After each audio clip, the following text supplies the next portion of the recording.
the status of one's health cannot be public knowledge unless the person gives consent. Exactly. They have to give consent. They has to come from them. They have to give consent. In the absence of consent, what you're doing is actually illegal. So today being Monday, the 16th of March, 2020, we are going to be discussing a lot of coronavirus, COVID-19 issues throughout the show. So let's take a look at the headlines and what else has been covered in the headlines, because I'm sure we'll be coming back to corona in great detail. Well, right down on the front page of the Standard this morning, shutdown, tough measures, 2 more tests positive, schools closed and international flights banned for 30 days as Kenya edges closer to a total lockdown with drastic measures to contain coronavirus. We heard this coming from a statement after a cabinet meeting that took place yesterday from His Excellency the President. He said this pandemic will test us, as it is testing all countries in every corner of the world, but I do not believe it will defeat us. If we pull together and everybody does their part, we shall overcome its worst impacts. The new directive with certain things coming into place, learning suspended in all institutions, all inbound flights from countries with coronavirus cases barred for 30 days.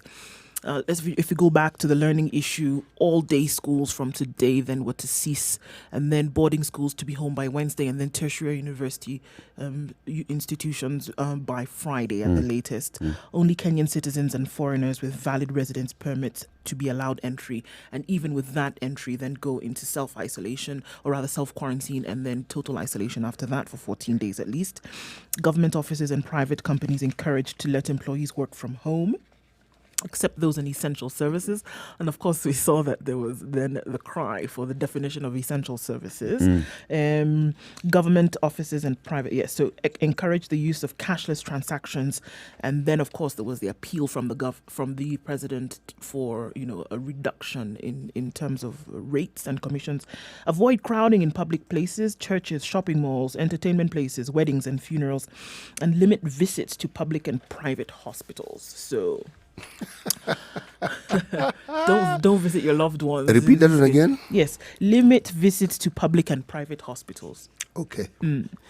Okay. Now, when one hears of a disease, the one thought that comes to your mind is the place you want to go to if you're unwell is a hospital. Right. The understanding, I'm going to look at 2 aspects of it. One, this is the place where you are likely to get remedy. Yep. But secondly, it's supposed to be an almost disease-free environment, isn't it? Right. If a hospital like, let's say, Kenyatta National Hospital receives like 1,000 visitors coming to visit their loved ones on a daily basis, how much control do you have over that? The point... If one person comes and let's say they have coronavirus and they're visiting a patient in a ward, they leave that virus around, what do you do? Let me take your scenario to further my example. You have hospital workers, they don't reside in the hospital premises 24 hours. They leave the hospital. They don't. Yes, they rotate, some are on offs, meaning they just live normal lives. Yes. The hospital environment is the one place where all manner of disease exist, and that's why they're a hospital, and that's where they treat people. Now, my point was precisely this. If you then make a statement such as the one that we have read, all right, and you don't give the details of what, for instance, you have said, what message are you sending? This really is my point. Because where we have a problem with certain elements of disease management is not that the disease exists or that we don't know. It is the way it is communicated. What message did you receive? What is it that you're saying? What so what I message is it? Is that the hospital are actually not capable of managing diseases. That's the message I got. Is that the same message you got, Ndu? Well, I hear it that, you can't visit your loved ones at the end of the day. That's what people are going to hear. Yeah. That I'm not going to be able to see my loved one in hospital, and Yeah. they're not able to do anything about it to make sure that it's safe for me. Now, to be if able For to their do own that. safety. If such a what message- I hear is a number of things. Number one, when you talk about public places and gatherings, if you're telling people don't go to church, if you're telling people don't go to places that have huge number of people, a hospital is one of the places that has public gatherings on a daily basis. Yes, but lunch hour Sure. and in the evening. But you see, this is the point that in the cities- lifts, in the hallways, that is a gathering of people. Understood, but coming from the perception that for a lot of people, hospital is the place that is supposed to be deemed as safe. Yes. In all situations, that it's a sterile environment. They make sure that you're clean walking in. This is the perception most people go in with. So now, if you're saying actually don't then go to hospital, You guys are taking a bit too far. I think you're not listening, You're Eric. not listening. That's the thing. I'm hearing what you're saying. You're not. You're listening, but you're not hearing it, Eric. I'm hearing what you're saying. Let me finish. People go into hospital already knowing that it's a sterile environment. No. People go to hospital knowing that they've taken their loved ones to the hospital to get treated. People know that the next person in the next bed is also unwell. The person in the other bed is Eric, unwell. why are you insisting on something that you know is not the whole truth? People go to hospital to get well. That's why we take people there. Yes. We don't get people to hospitals, to churches to get well, or supermarkets. Yes. And so there's a perception around hospitals. It is well-being. Now, it goes beyond even the patient. Yes. It is assumed this is a safe environment. That's sterile environment. I don't know how many people you talk to that if you think that a hospital is a sterile environment, that's you. I said safe. Safe. The word I use is safe. Safe from? Safe from diseases. What is sterility? No, it does sterility. It is an attempt to bring about that particular condition of absolute safety. And that absolute safety doesn't exist. Hospitals are not sterile environments. There's an attempt to ensure that they're disease-free. It's always an attempt, and it's a continuing attempt. Now, I am talking about messaging and how messages are received. Okay. And I'm saying, when people are told, do not bring children to the hospital during visiting hours, right? Children are not allowed to visit in hospital. Why don't they do that? it's not one thing. Is it the same people that we are talking to right now? Yes, it is. It is not. Do they one understand thing. why they are not going to take a child to a hospital to visit their mother who's unwell, or their sibling who's unwell? Many or people their don't parent? understand. They just know that they are not allowed. But logic dictates that children may not find it a conducive. Confronting children with illnesses of a variety, because if you go to hospital, you may think you're going to see your loved one. If they're in a public ward, you are going to see other people who are ill. But so you're saying the bigger interpretation by that people. is one. The other interpretation is that children being young, their immune system is not fully developed. So the likelihood of them being in a position where they're exposed to other illnesses exists. So there is that understanding. So it isn't one thing. Which is a bigger one of the two? There's nothing bigger. It's those are just the situations. Okay, so it's there. They already know that you cannot take children to hospital because of their immune system, because of their immunity, because they are likely to be exposed to, and also because of what they are likely to see. Let me ask you. And the impact it may have on Have them. you ever when read they see. anywhere where it's explained to parents why they can't take children at the age of 3? Have you ever seen? No. Precisely. I'm talking about messaging. You have a situation now where you're telling people don't gather. It's yet another opportunity to say, look, the reason why we're telling you this is because of A, B, C, D. An opportunity. This is what is likely to happen. In the absence of certain specific things being told to you, you will make up your own idea and reasons as to why you're not allowed. You just don't go. conjecture. Whatever reason you come up with, just don't go to hospital to visit a loved one. That's the directive. It is a directive, and it's a directive that will leave you with a lot of questions. A lot of more questions than answers. But why it will work is because if there's an element of a panic, and this one is a large element of panic, and we're already talking about situations where people are not to be in large numbers. Large numbers equals panic right now. So, this is the thing. You would think so, but then we saw with a lot of the panic buying that took place, you still have large numbers of people in a confined space, and then asking yourself, do we really understand what would be happening? The judiciary also has stepped up this fight. Court stopped hearings for 14 days to curb disease spread. We saw the Chief Justice make a statement on Friday afternoon, and he has suspended hearings for all criminal and civil cases for the next 2 weeks in the latest effort to mitigate the spread of corona. In a raft of measures, the Chief Justice also said no remandees or prisoners would be taken to court during this period as the country intensifies its fight against the pandemic. We saw this happen before the statement from the president, so we don't know how things might change in terms of timelines.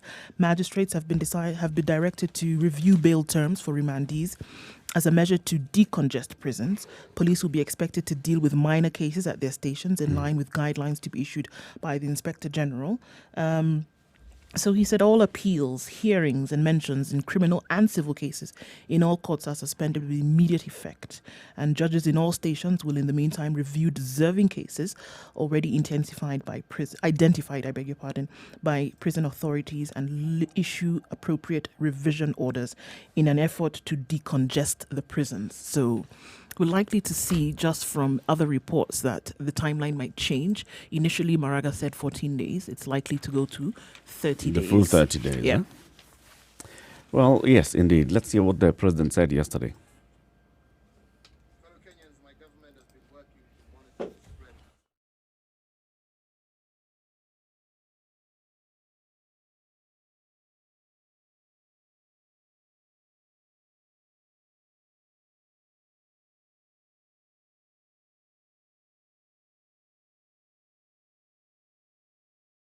been working to monitor the spread.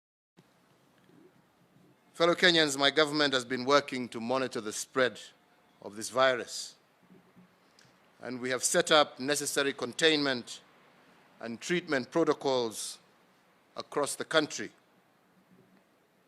However, following the results of the 2 additional cases, we are now directing the following additional protocols. Number 1, the government is suspending travel for all persons coming into Kenya from any country with reported coronavirus cases. Number 2, only Kenyan citizens and foreigners with valid residence permits will be allowed to come in, provided they proceed on self-quarantine or to a government-designated quarantine facility. This will take effect within the next 48 hours to cater for any passengers who may be en route. This directive will remain in effect for the next 30 days or as varied by the National Emergency Response Committee. Number 3, all persons who have come into Kenya in the last 14 days must self-quarantine. If any person exhibits symptoms such as cough or fever, they should present themselves to the nearest health facility for testing. Number 4, we have suspended learning in all our education institutions with immediate effect. Consequently, and to facilitate a phased approach, primary and secondary day schools are to suspend operations. For those in boarding schools, the school administration is to ensure that students are home by Wednesday, the 18th March 2020, while universities and tertiary institutions are to close by Friday, 20th March 2020. Where possible, as number 5, classic soul, R&B, smooth jazz, neo soul, and nostalgic ballads. Make some noise. Yeah! You're listening to Spice FM. The weather with Spice FM. All right, we're going to look at Nairobi this morning. There's no cloud conditions this evening. Clear skies, highs of 24 and lows of 16. In Nakuru this evening, we're going to get some wind degrees. We see 24 and lows of 20. Cloudy conditions degrees and a chance of rain in the afternoon. In Nyeri at 14 degrees right now, partly cloudy conditions opening up to clear skies, highs of 24 and lows of 20. Eldoret, clear skies, cloudy conditions for the night and a chance of rain with highs of 25 and lows of 17. In Kisumu, right now at 19 degrees, partly cloudy conditions for the day, highs of 26 and lows of 19. In Mombasa at 22 degrees, clear skies this morning, chance of rain later on and thunderstorms in the afternoon with highs of 30 and lows of 25. In Malindi at 23 degrees, looking at highs of 30 and lows of 25. Looking then into East Africa at 22 degrees, Kampala's clear skies this morning, highs of 26 and lows of 19. A chance of rain in Dar es Salaam this afternoon with highs of 33 and lows of 26. Then on to Johannesburg at 19 degrees, clear skies through most of the day with highs of 26 and lows of 20. In Lagos at 28 degrees, clear skies this morning, a chance of rain and thunderstorms in the afternoon with highs of 36 and lows of 27. Then on into Paris, it's clear skies this morning, highs of 12 and lows of 3. In London at 11 degrees, cloudy conditions, rain expected later with highs of 11 and lows of 2. Rounding things out in New York at 13 degrees, clear skies through the day, highs of 12 and lows of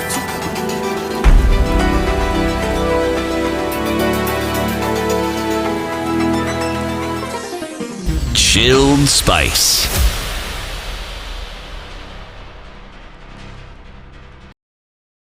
Mature, intelligent talk every morning. Spice up yourself.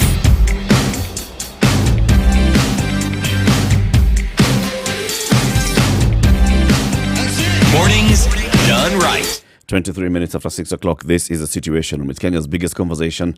The live streams are up, Spice FM KE on Facebook, YouTube and Twitter, as well as www.spicefm.co.ke. We are taking a look at what's been covered in the headlines. CT, what do you have?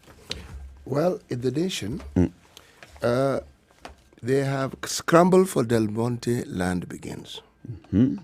Okay, they say everyone wants a piece of this prime land worth billions of shillings, and there's a history behind it on page 10 and 11, where they tell us how it is that that particular farm was set up, the thinking behind it, and how it is the first president used the setting up of this farm as one of the pilot schemes of trying to encourage the white settlers, especially the farmers, that they were actually still wanted within the country, and what it is that went into the setting up of that farm.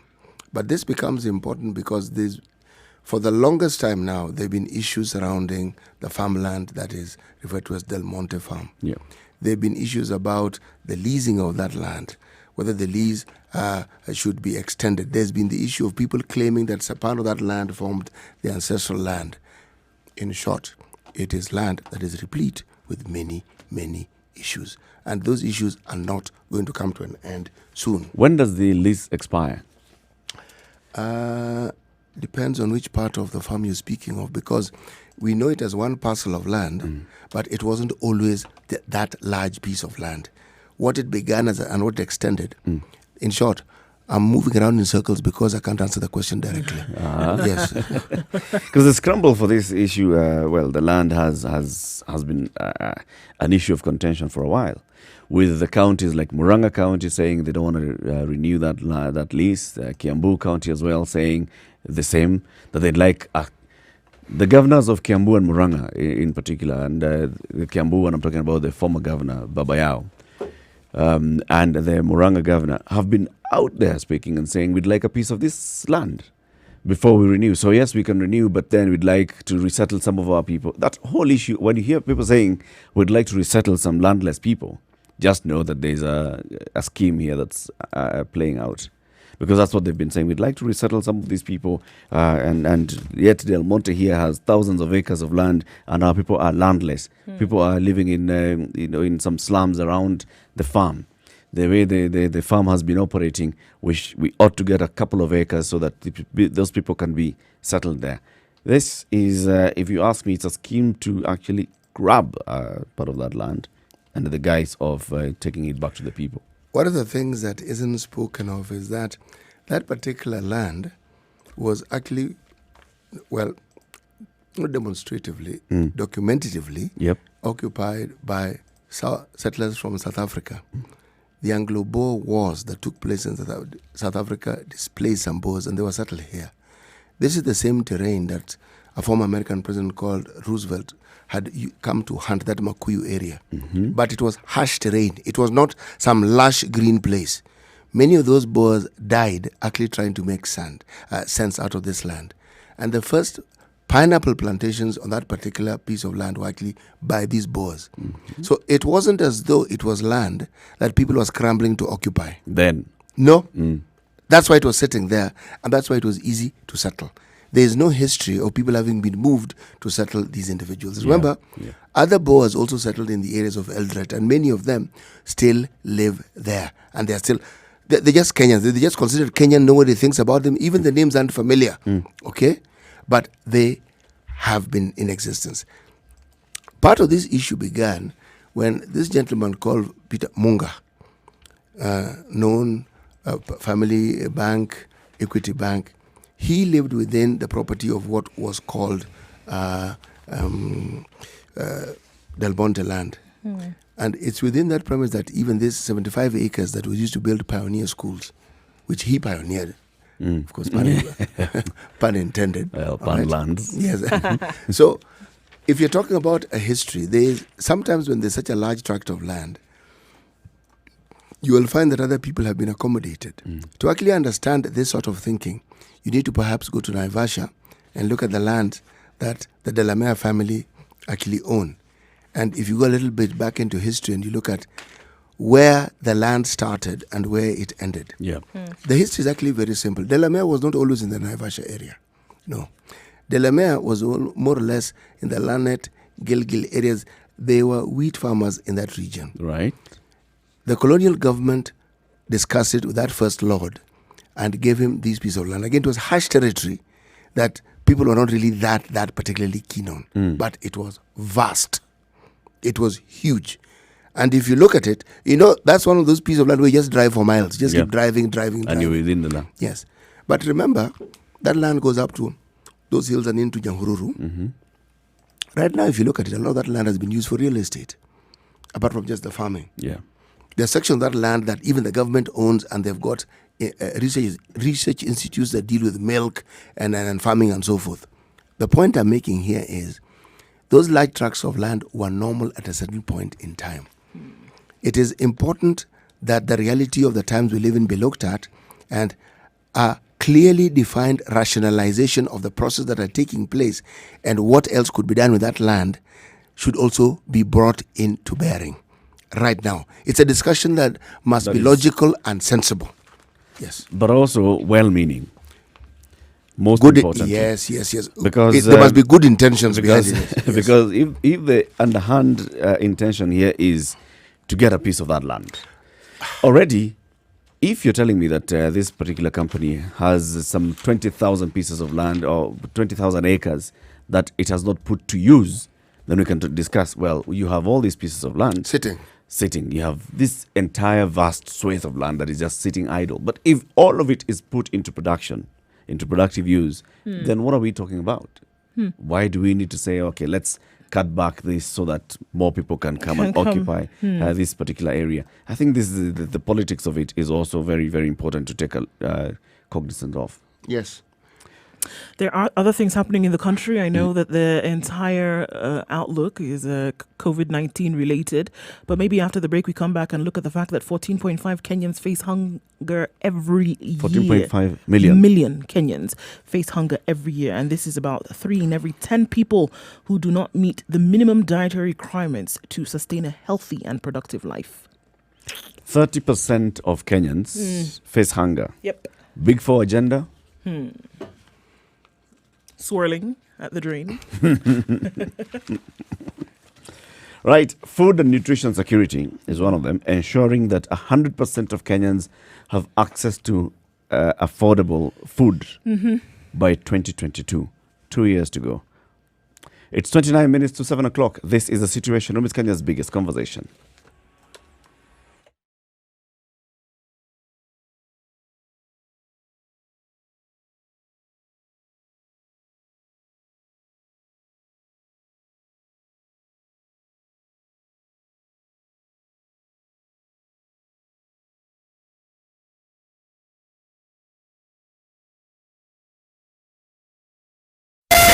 Spice FM, Malindi.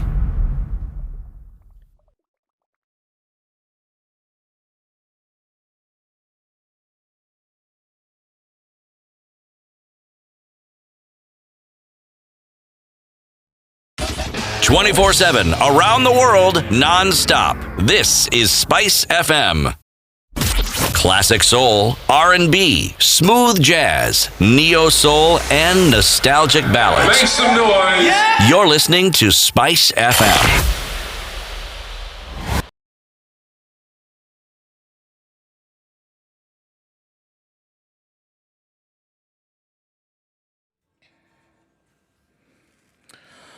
So schools are closed this week. From today, we didn't have a lot of traffic on the roads this morning with school buses and such, but this means that you still have to plan accordingly because we still Traffic. have people on the road this morning. Gong Road is looking beautiful this morning, all the way from the junction right down to the 64 roundabout.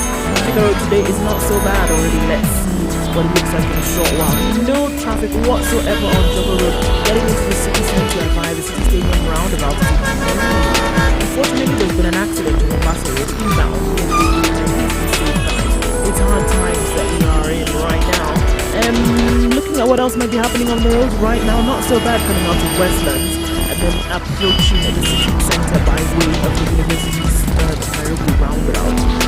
Unfortunately, 3 accidents that happened along Window Road between the hours of midnight and 6 a.m.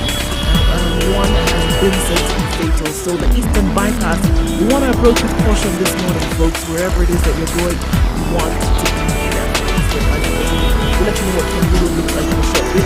510KE on Twitter. It's a Monday morning. Give us a call. Let us know what you see. It might be easy street, but you want to be careful all the same.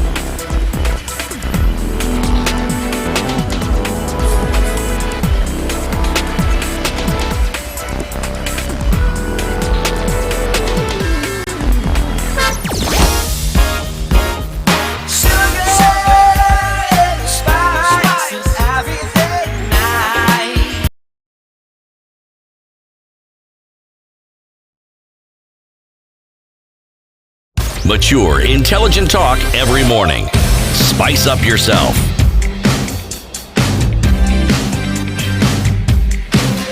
The Situation Room is Kenya's biggest conversation, broadcasting on 94.4 in Nairobi. We are in Malindi 97.7, Nyeri 90.9, Nakuru 96.0, 96.7 in Eldoret, Kisumu 102.5 and 87.9 in Mombasa. My name is Eric Latif. CT Muga and Ndu Oko are my co-hosts. We're taking a look at the headlines. 3 dead in attack on ambulance in Garissa. So, this is an ambulance that's ferrying patients to a hospital, and it runs over an improvised explosive device in Garissa at the weekend.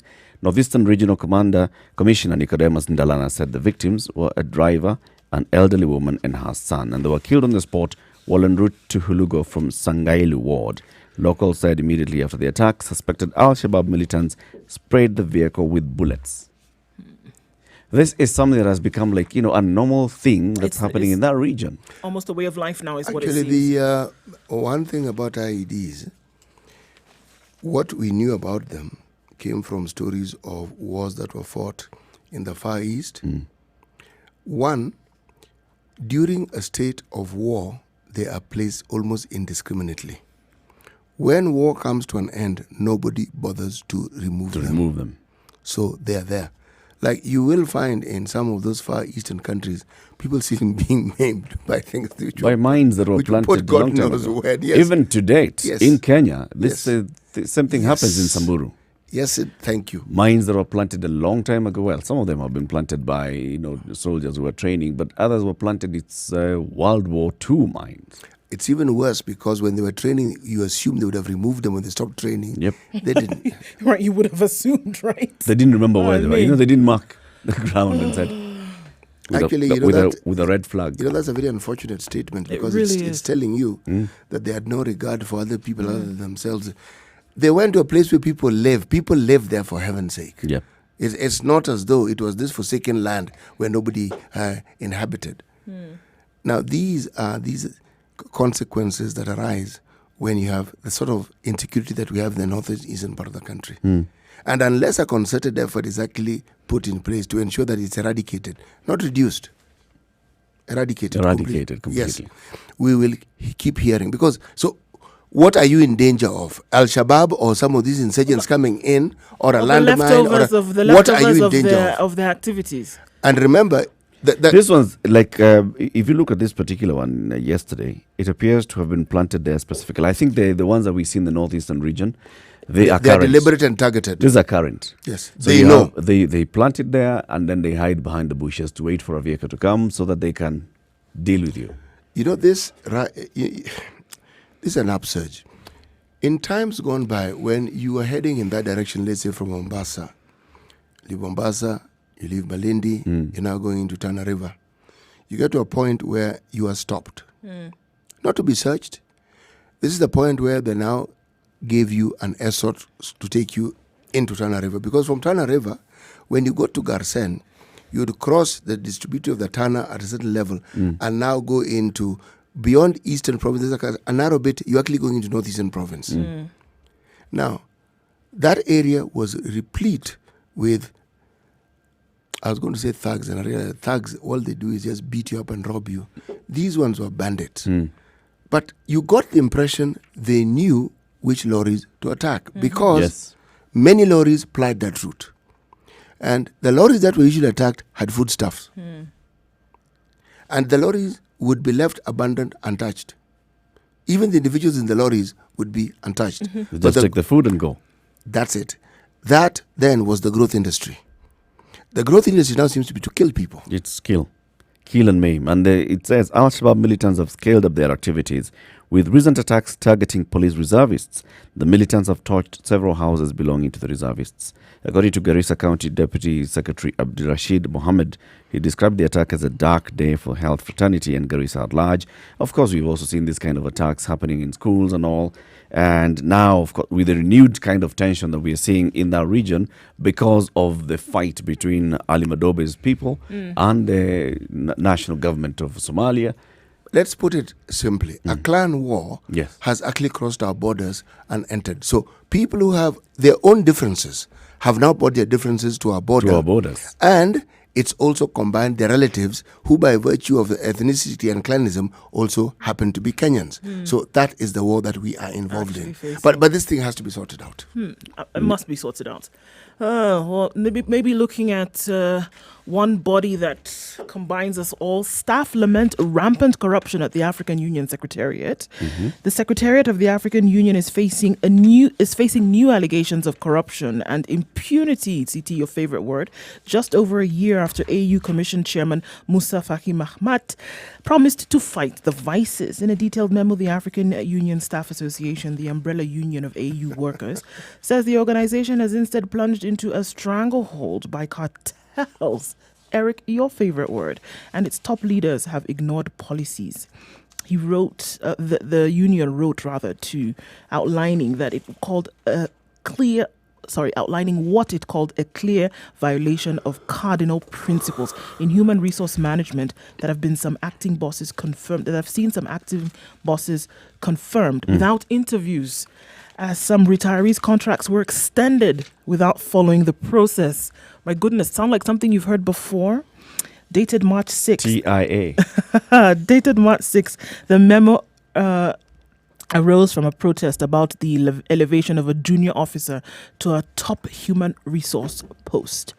The workers claim that although a directive was issued that people in acting capacities are not confirmed unless a competitive recruitment is done, this has not been followed. So, at the body that is supposed to be bringing things to an end, like corruption, and making sure that policies stick, like trade, and making sure that we're all coming together in things of environment, seems to be dogged by the same things that the body is hoping to eradicate from its member countries.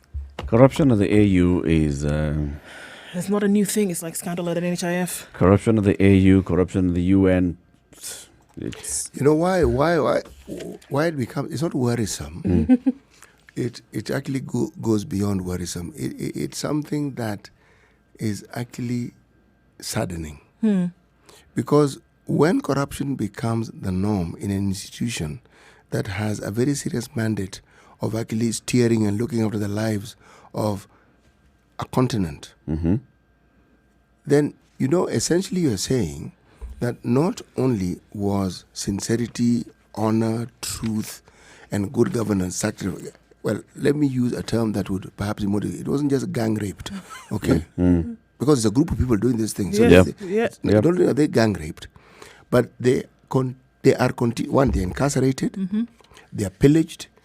Any adjective that exiled. Yes, any adjective that would describe the worst possible treatment seems to be meted against them. Now, and at what cost? So that certain individuals can add to what they already have, instead of ensuring that they've already been given something that many others who have nothing actually get to.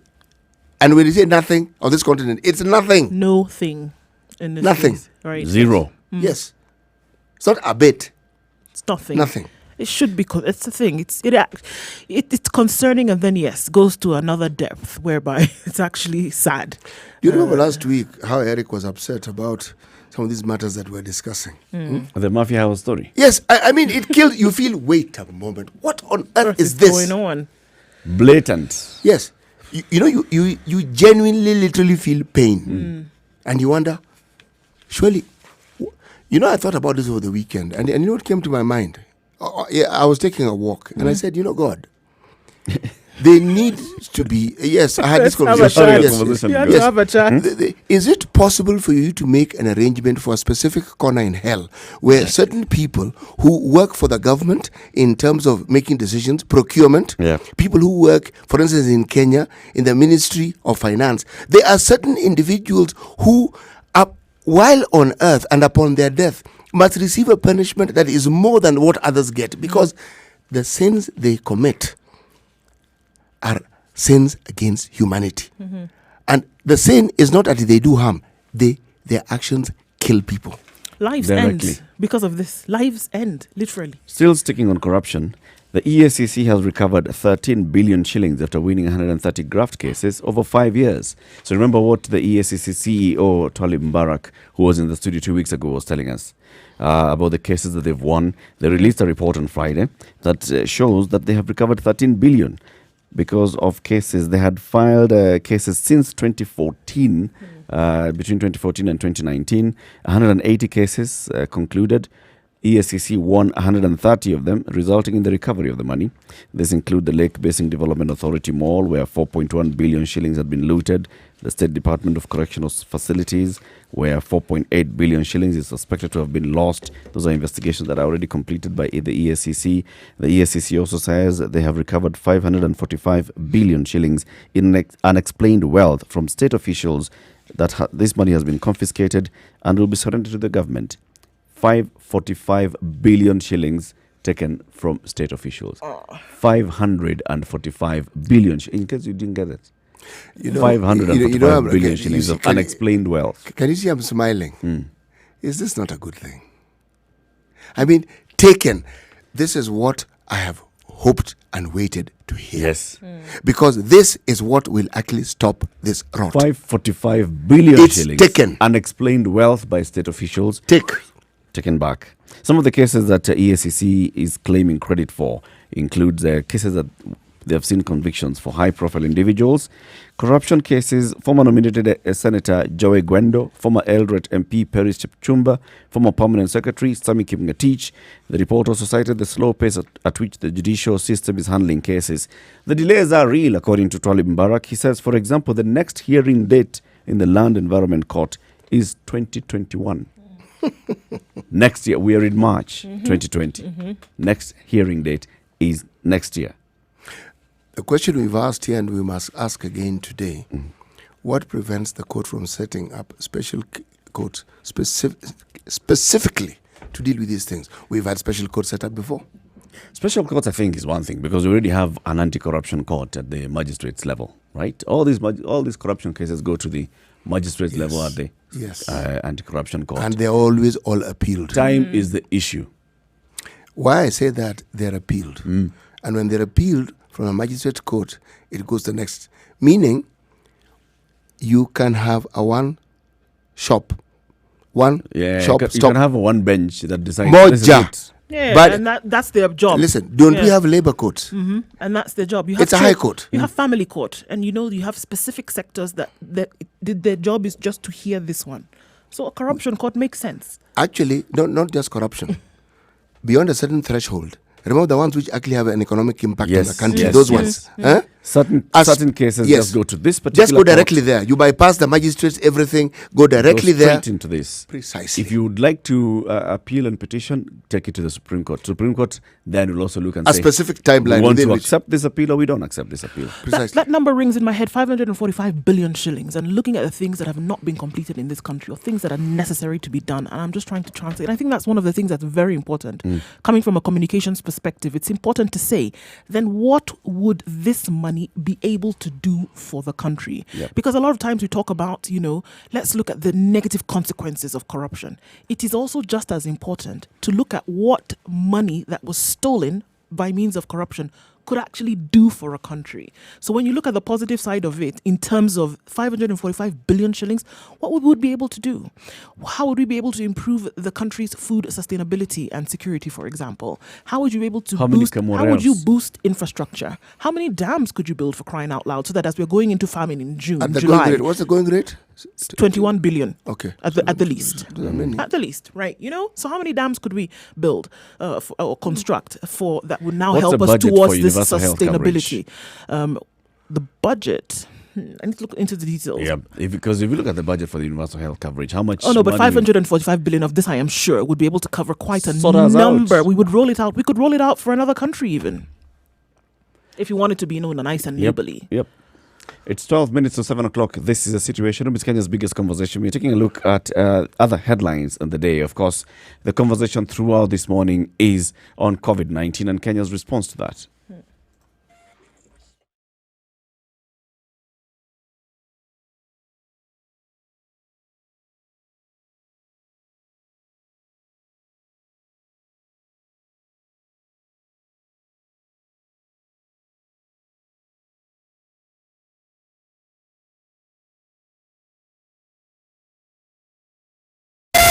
Spice FM, Malindi.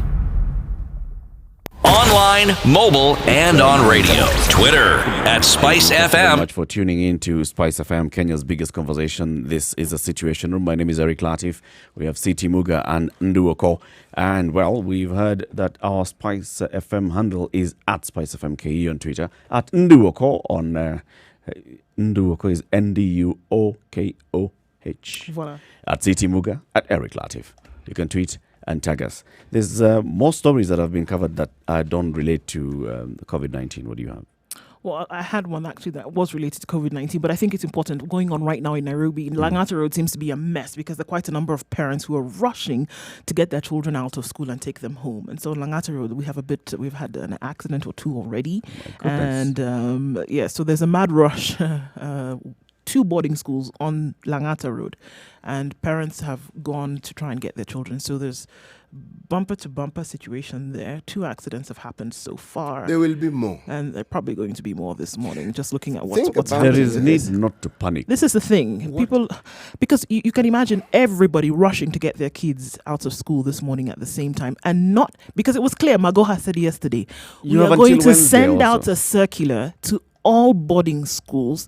We will let you know how we are going to do this. But parents woke up this morning and decided, no, we're going to go do Who this. told us to go and panic shop? This is the thing. No one told. Yeah, of course, nobody told us to do On this. Friday. Did you see the queues? Yep. It was ridiculous. If that is the word that we want Yep. to use. Now, do you think that mindset has dissipated? The answer is no. No. it hasn't. Parents are rushing to go get their kids. And I just thought about it now that we have quite a number of boarding schools, international boarding schools, where parents are not domiciled in the country. Then, of course, not thinking how they're going to get their children home or where they're going to be for a month. you know. And the children simply returned back to school from half term not too long ago. Exactly. So there's an expense of coming into the country, and then you've heard that, okay, can I actually go into the country, get my kids where, so this is the panic. Then this is what then fuels the Literally, panic. this is it. Yeah. However, consider, as City would say, you have been told that, well, we are closing boarding schools and children have until Wednesday to go back home. Now, the first thing that you want to think of is your child is seeing the other parents are coming and picking their children, and your child is there being left. Secondly, you need to go to work. Yes. So you want to go and finish with this business of taking your child, taking Take them home, and yeah. then you report to work. This is where now you apply one of the things, the conditions that was provided for. Those who do not necessarily have to go to work can work from home. Voila. There are going to be many people working from home today. Somebody's house help sent a message. They'll be I'm working gonna from Somebody be working I'll be from working home. from home. Watchman, I'll be watching my own house. Yes. Sonko and Team OK 28 billion shilling rail city project. Now, you know that entire area between Bunyala Road, and Haile Selassie, Yes. going all the way to the railway station, and of course Uhuru Highway. That whole area, Complex. that entire area is railway land. And the government has come up with a big plan to create the railway city in that piece of land. Now, that was gazetted on Friday. City Hall has approved a 28 billion Nairobi railway city, an expanded CBD with modern facilities. The Nairobi County Government Executive Committee, at a meeting chaired by the governor on Friday, the governor is chairing executive committee meetings, ratified the declaration of the special planning area for the central railway station and its environs. This paves way for the planned development of the 28 billion shillings railway city. Part of the budget for the same has been approved, and the committee will check over the functions, will spell out the details. The resolution is part of ratification of the deed of transfer of functions from the county government to the national government. 425 acres. 425 acres. It's a lot of land. If I saw that initially earlier late last year, the PS for housing had released that master plan, right? Had shared the master plan, and it looked well. It's gonna be a big city. 425 acres is not small. But they've only gazetted 175 for this particular project. Yeah. Project. So the rollout of this is going to be crucial, because you need to know that you keep sharks at bay. No. The sharks Piece already of land, somebody has come in, somebody's allocated 10 acres, you're going to put up whatever you want to put up here, and then we're giving you a 100-year lease. Those details are very important to know.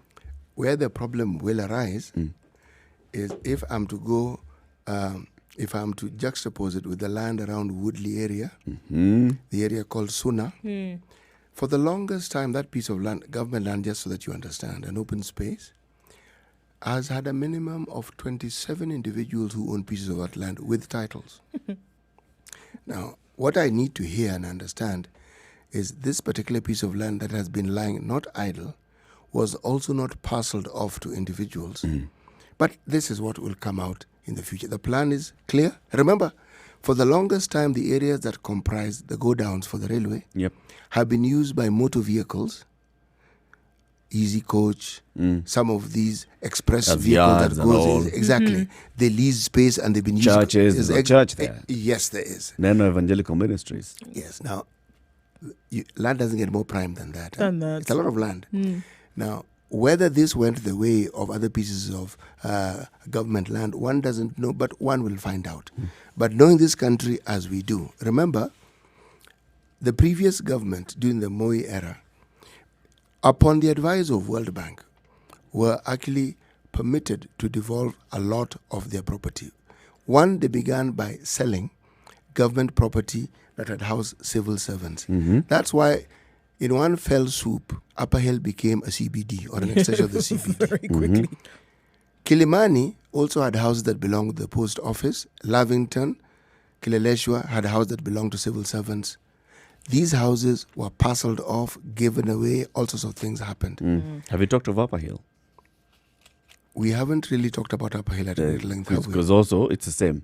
Yes, Land there's that belonged to the railway. government and railway. Yes, there are lots of railway properties there. Yep. And if you take this discussion even further, when we are now disbanding Kenya Railways, and then we brought in this other railway, then that other railway, then SGR came in, a lot of what also happened was that a lot of railway land which had houses that had previously been railway houses in parklands also went this way. So that logic then leads me to conclude that it's very likely that other railway land that was not necessarily housing could have also gone this very way. This direction. True. Yes. Because there are a lot of people who had direct relations to either being MDs or CEOs or board members within the railway, who, if you look at the trajectory of their wealth acquisition, shot up during and after their tenure in those positions. And they weren't prior to that known to be conducting any business that added value so that they could produce an income. Yes. Income. Well, okay. I know they tried to hide it from me, but I'm not going to miss up a chance to take a stab at the NHIF. NHIF terminates special cover for civil servants, police and prison. Amendments to the Insurance Act informed decision by the national insurer. They've terminated the comprehensive medical cover for civil servants, the police and prisons, and the current arrangement, according to the February 26th letter by NHIF acting CEO Nicodemus Odongo, lapses on the 31st of March, meaning that the affected clientele will have to look elsewhere for insurance cover. The move follows months of haggling and correspondences between the NHIF and the National Treasury and the Ministry of Health over whether the state corporation should engage in commercial insurance, yet it's registered under the Insurance Regulatory Authority. The move also affects at least 52 institutions that were on board. They are state corporations, county governments, private entities, including associations and church groups. So after 31st of March, nobody, nothing, nada. This fight has been ongoing for a while. It has. Private it's coming to a head now. insurance companies have been pushing, trying to push NHIF out of those covers, saying, look, you took a lucrative, can you imagine insuring teachers? Getting an insurance for teachers alone as a company, I mean, you That's sorted. Insuring civil servants. Insuring you want civil to look servants. at the civil servant body alone. Yep. Don't even so talk the about argument anybody has else. been there that these guys are not supposed to be offering insurance policy because they're not an insurer. They're not registered on insurance. So let's even amend the Insurance Act. The Insurance Act was amended. It has locked them out, NHIF. So this was going to happen. Do you remember the banking sector also brought similar arguments against fintech? It's there. Yeah. Yes. They also brought a similar argument against Safaricom. They said, wait. These guys are not subject to the rules that we're subjected to. They don't do this, they don't pay this. So why should and they they're be doing the allowed? sort of business that we're doing. Yes. No, okay. If they want to do it, then let them be like us, then so that we have what we call a level playing field. What they don't seem to be mentioning when they talk about special insurance is that it was being paid for. Okay.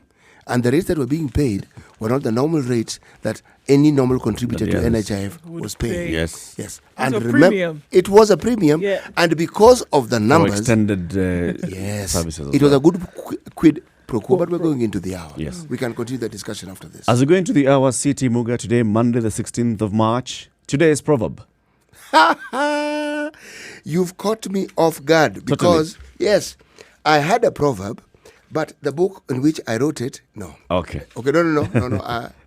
20 seconds. Let's do that after the break. I do After have a proverb, We'll yes. take a look at traffic and then we come back and CT Muga will tell us today's proverb. Good morning. It's coming up to 7 o'clock. This is a situation room. It's Kenya's biggest conversation.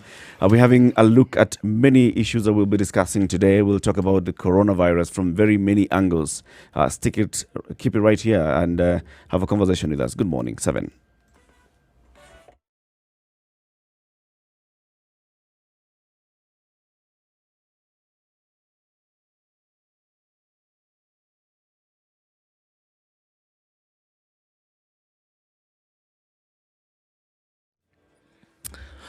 All right, taking a look at Langata Road. Everybody's trying to get their kids out of school, so there's a mess there. In and outbound for some reason I don't understand, but all right.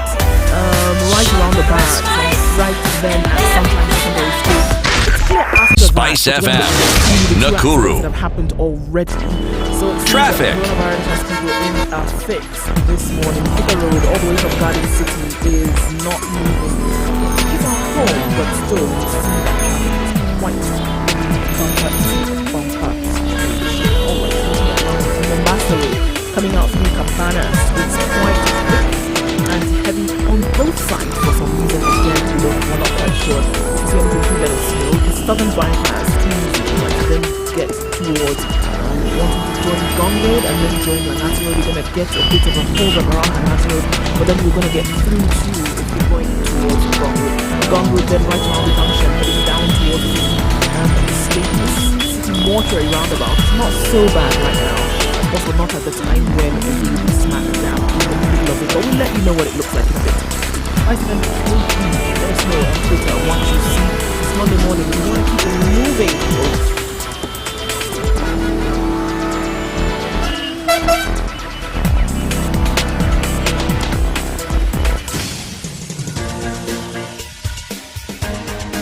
This is The Situation Room, the home of hard-hitting political commentary and penetrating insights about the state of the nation. This is a talk radio experience like no other. The Situation Room, a place for hard truths, debates, and elevated conversations. The Situation Room, witty, political, engaging, deep, controversial. In the room, we have C.T. Muga, researcher, academic, seasoned political observer, a fountain of wisdom in these politically uncertain times. Ndu Oko, Nigerian by birth, Kenyan by choice, communications expert, Pan-Africanist, a truth seeker and believer in people power, and Eric Latif, agent provocateur, the man in the chair, seasoned journalist, news hound, a man who believes in punching up, not down.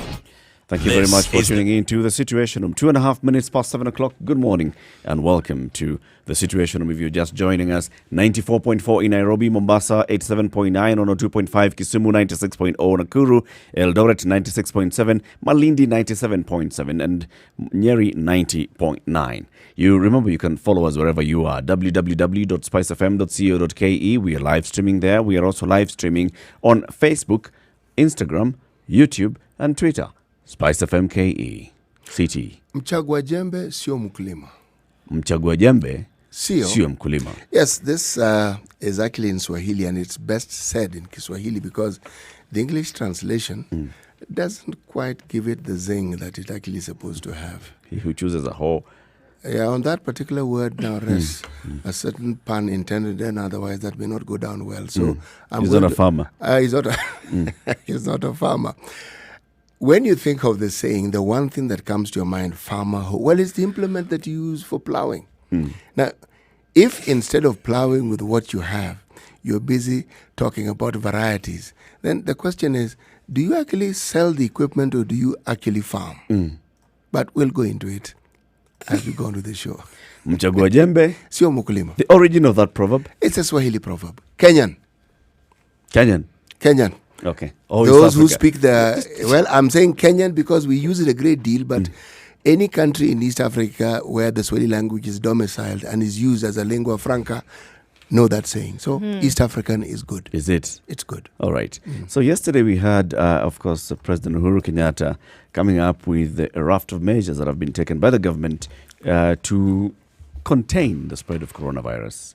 Among them was, what was it? Number one, learning suspended in all schools. Schools are closing. Now we are seeing the kind of traffic we're seeing on Langata Road because parents are going to pick their children from school. Schools are closing. All day schools not going to school today. Boarding schools, primary and secondary, to be closed by Wednesday. Universities and colleges by Friday. So the second one, all inbound flights from countries with coronavirus cases barred from 30 days. We also know that only Kenyan citizens in those countries will be allowed into the country, and also foreigners who have residence permits will be allowed into the country on condition that when they arrive, they go into self-quarantine or they go into quarantine in government-selected appointed facilities. We also know that among the things that have been done as well is government offices and private offices urged not to go to work, urged to consider working from home, apart from those who work in essential services, right? Including now people like us, this is Number essential 6. service. And doctors and police officers In and order military. to avoid the and, risk. and who else? Teachers were essential, but now schools have been closed, So done. teachers are on holiday. The police should work from home. That would be fun. Doctors too, right? And nurses. Doctors too. And nurses. And then patients can really genuinely self-quarantine. Right. Encourage the use of cashless transactions. This is saying if you can use stuff like M-Pesa and cards and ATM cards and such, right? And credit cards. Avoid crowding in public places like churches, shopping malls, entertainment places, weddings and funerals. Limit visits to public and private hospitals. These are the measures that have been taken. If you look at these measures, and the headline today in the Standard says shutdown, and the other one in the Nation says these measures have been taken as the government prepares and goes towards shutdown. I'm looking at that and I thought, well, it's a good thing. It's a good step that has been taken. If you consider what Rwanda has done almost the same thing. Shut down schools, said limit movement in public places, ensure that public transport is also using things like disinfectants, to what are they called? Those things. Hand sanitizers. Hand sanitizers, yeah, those things, those ones. Wow. Alcohol-based, it's important point. Hand sanitizers. At least 70%. Yep. And ensure that you have also water and places that people can wash their hands at the bus stops. These are steps that Rwanda has taken, the steps that we've also seen that Kenya has taken. Is this a shutdown? Is it not? Should we be moving gradually towards a shutdown, or should we be going into immediate shutdown? And this morning I'm saying that we should move into immediate 100% shutdown and then work backwards. And this is my justification for it. If we look at the last 21 days, for instance, before any flights were being barred from coming to the country, apart from a flight from China, which the company itself decided it's not going to fly into Kenya anymore, we have very many people who have come into the country from countries that have reported cases of coronavirus.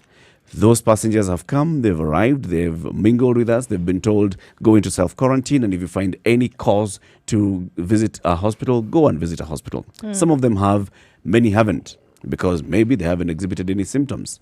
But if we look at the number of people who are in the country since in the last 21 days, many have come here. If any of them has had a eruption of coronavirus, then you're talking about them interacting with very many people. So it's possible that we have more than 10 people in the country who have coronavirus so far, but they haven't exhibited the symptoms. They continue infecting others, and then they'll go to hospital shortly. And we'll start seeing cases spiral. What would happen in that case is we'll have panic, we'll have an upshoot of cases of coronavirus, we'll have conversations that we now start having of, are we straining our health systems? Does our health system have the capacity to handle even 100 cases at a go? If we don't have that, then let's say shut down the country. Say, restrict movement within the country, restrict movement from one town to another, restrict movement for people going to work if they don't have to, restrict movement for people going to factories and schools and all that, and government offices if people don't have to stay at home. Also lock down the airports. Take stock of what we have. If we have 50 cases of coronavirus, or 10 or 5 or we already know that we have 3. If you have more than 3 cases, then we know we have these 3 cases and no more. Then we can say, open up the country. People can start moving from Nairobi to Kiambu to Machakos to Eldoret to Kisii, mingle within the country because we know we don't have any cases in the country, but still keep the airports locked. Right now we are saying we can still mingle and we are restricting movement within the airports in the country. But we don't know how many cases of coronavirus we have right now. I'm saying let's take the most drastic measure, shut down, and within 2 weeks, we'll open up. It's better. Your position is actually extremely justifiable. If you look at history of what later came to be known, began as illnesses, then moved to emergencies, to national emergencies, and then to pandemics, what you're saying would actually make sense, and it still makes sense. But it makes even more sense when you consider the U.S. treated it as just one of those common flus. And right now, they are in full-blown panic mode. An entire country. What you are saying is what is often, in terms of those who manage such conditions, it's called containment. Unfortunately, the COVID-19 and whatever surrounds us has gone beyond containment. We're now at mitigation stage. But where, again, you are right is this. If you take the drastic measure, and we've seen the success rate of this drastic measure from what happened in China. They did not pause. They simply locked down the country. Simple. Then the conversion began from there. Now, they say 13.5% of the manufacturing was affected. If you're given the volume of manufacturing in Kenya, of China, that is colossal. Yep. But now, they are slowly getting their footing when they're already sure of what they have, what they don't have. Now, the debates around these things, which we will also be discussing in the course of the show, can now take place, but it's against a background of something that, A, clearly they have contained, and clear they have also mitigated against. So they are now even exporting their expertise. Yes. And telling people, this is how we ought to look at this. And not just expertise in terms of how to manage the disease, but research as to what vaccines can we actually. The US, the one company that seems to have moved very, very speedily in presenting something that could now be tested on animals as we speak, arose from information that Chinese scientists sent to them. They had desegregated the virus, broke it down. So in understanding what the virus was, they actually began to look at other vaccines. They produced vaccines. They looked at other vaccines and what they had done. It was very easy to put into the system and come up with a concoction that would deal with this particular virus because they knew what it was about. So China is contributing to the fight against the COVID-19 in every way possible because of the position they took. So Eric, in that respect, you're 100% right. However, It was coming. Okay. However, Before I say anything, we do have the UK. They haven't shut down. Yes. Maybe they are playing politics. Maybe they're doing what governments do. And they are simply trying to give their people a peace of mind. But they haven't shut down. Yes. And they are logically going through the process of explaining why they haven't shut down. Right. Well, it's been clear that what's their reasoning? the herd mentality. That More people that would get it after a while, then it would stop spreading, and then they would be able to be at that point be able to administer a vaccine. so they want as that many would people help. to get it as possible. As in, let's just, if we're gonna get this thing, let's get it, and then let's deal from there. This is what they're actually looking at. This is the science that they're applying to this thing. That if we have a certain number of people and we lock down, we're not sure then how it would be would spread after that. Would it be able to come back and then be worse at a future point?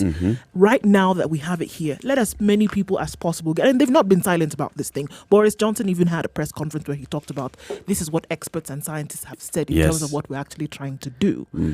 And so let as many people as possible get it, with the fact that we've strengthened and buffered the NHS so that if you do get it and you present with symptoms, we're going to test and we're going to treat at the expense of the government. However, once you got it, it's very unlikely that you're going to get it again. Yes. Right? So you build your immunity to this particular virus, and because after you've had it the first time, your body's going to know what it is. So and the the likelihood of it UK's fighting health against system- it. The UK's health system is what they're strengthening. Yes. To make sure And that they have, you'll be treated. They have had one proper health system for years. The Probably one of the NHS, best in right? the world, right? And now they're saying, in fact, we're even putting more money into NHS. But we want many people to get this disease. And we're also putting in measures in which case where you don't have to come to a hospital. You just call and say, this is what I'm exhibiting. And then we deal with you from that point. Yes. Right? So they have a well laid out plan. In this case, they're basically encouraging this thing they're encouraging the virus or encouraging without encouraging people to go out and get it per se, but they're not stopping it from spreading because they realize that it might be better so that in terms of when they Let a few people die. right, and then So that we can all survive. yes, this is the thing. It might Could you sound say a bit that's the same- gory. It might sound a bit gory for some people, but for them, they see it as a strategy to be able to deal with this thing, not just now, but in the future as well. So they will make sure that you can be treated. Everything that you need, you will be all right, because they also realize that the larger percentage of people who get this virus actually come out of it okay. They heal. The drugs are administered to work on the symptoms, and then they're all right. Also, a lot of their understanding, again, is taken from China, Yep. where they've had many people who've been in containment, have even gotten better, left containment, and gotten sick again. Yeah. Yes. So it's not that their logic doesn't have support. It does. But why it is a bit gory and scary is that the tendency and the thinking behind ailment from human beings is that you are supposed to get well. This situation of just being allowed to continue getting sick. Yep. Yes. And the likelihood of dying. Dying is there. But this is where now the explanation of what this COVID-19 comes into place. Look, there's been an argument and a discussion around COVID-19 and about viruses. And the discussion has been viruses are not unknown to us. Influenza-type viruses are also not unknown. And the strains that exhibit and inhabit parts of the world are also known. But they also argue that if you look at the West, specifically the US, they have a larger variety of strains of influenza. Now, when people die, now this is the argument. Remember, the argument had been patient zero, origin China. A counter argument is coming up. This thing, if you look at its composition and its makeup, they're not the same. The ones you find in Europe Are different. they're different. The ones you find in China, different. The ones you find in America, different. So it means they're localized. So they may have nothing to do with having been imported or exported from China. And if you look at, remember how in Italy they were looking for patient zero who couldn't be found. So essentially, the saying is that this thing is actually homegrown. So why don't we look at perhaps the influenza cases that we've had and now do a more thorough test with the view to understanding whether some of these people may actually have died from COVID-19, but we didn't know. We just thought it was normal deaths that occur during cold climates brought about by influenza or viruses that we associate with influenza. I think it also comes out of Italy at this point. When you ask about a total shutdown, we've had it come from Italian experts that they wish, when it was just 3 cases of what the rest of the world knew to be COVID-19, that there was a shutdown then. At that point. Because in a matter of 10 days, numbers doubled, tripled, quadrupled, went to 100 times what they had found out when they were just 3. And they said that they should have applied that knowledge at that time. So the argument for a total shutdown, yes, is 100% justifiable, because then you want to cut and make sure that not enough people get it. But if you want to look on the other side with what the UK is doing, scientifically, it makes sense. Scientifically, it makes sense for them because right now they only have 590 cases and 10 deaths. If those numbers doubled and quadrupled within a week, then their healthcare system gets strained, then we'll start having a different conversation because people will start talking about what services they are not getting access to. Right, Italian and doctors. And at that point, we'll want to hear what Boris Johnson tells his people. Oh, we wanted you to get sick. Now, 100,000 of you are sick and we're not able to take you to hospital. We're not able to give you the care that you need. What do we and see therefore, now the in death Italy? rate is also rising. Yeah. In Italy, we see now that the medical staff across the country are strained. People are going home and infecting their families, coming back to work because they don't have extras. People have been pulled out of retirement to come and help in these cases, and it's quite serious. Right. So this morning, taking cognizant of the fact that the government has taken measures, including shutting down schools and all, and urging people to stay at home and if they don't need to go to work, I am saying it's good, but it's not enough. We need to go into a complete 100% shutdown. And then, once we know how we are dealing with issues, we open up slowly by slowly. Good morning. It's 19 minutes after 7 o'clock.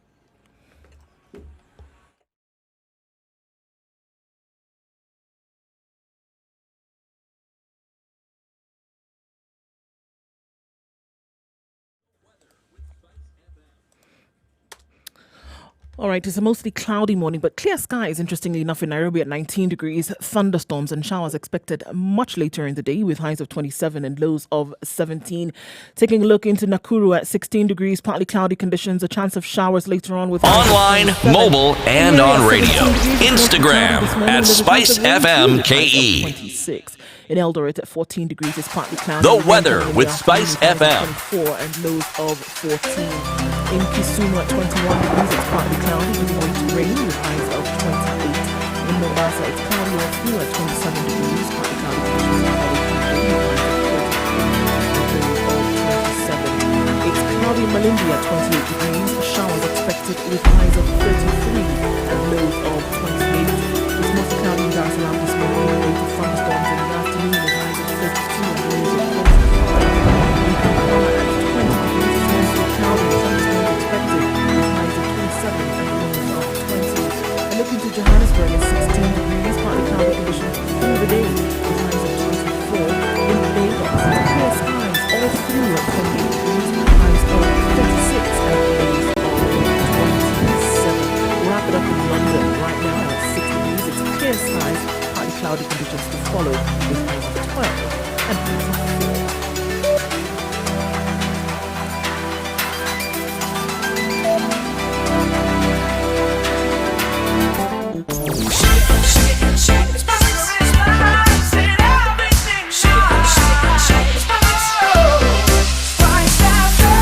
Spice up your life. Mature, intelligent talk every morning. Spice up yourself.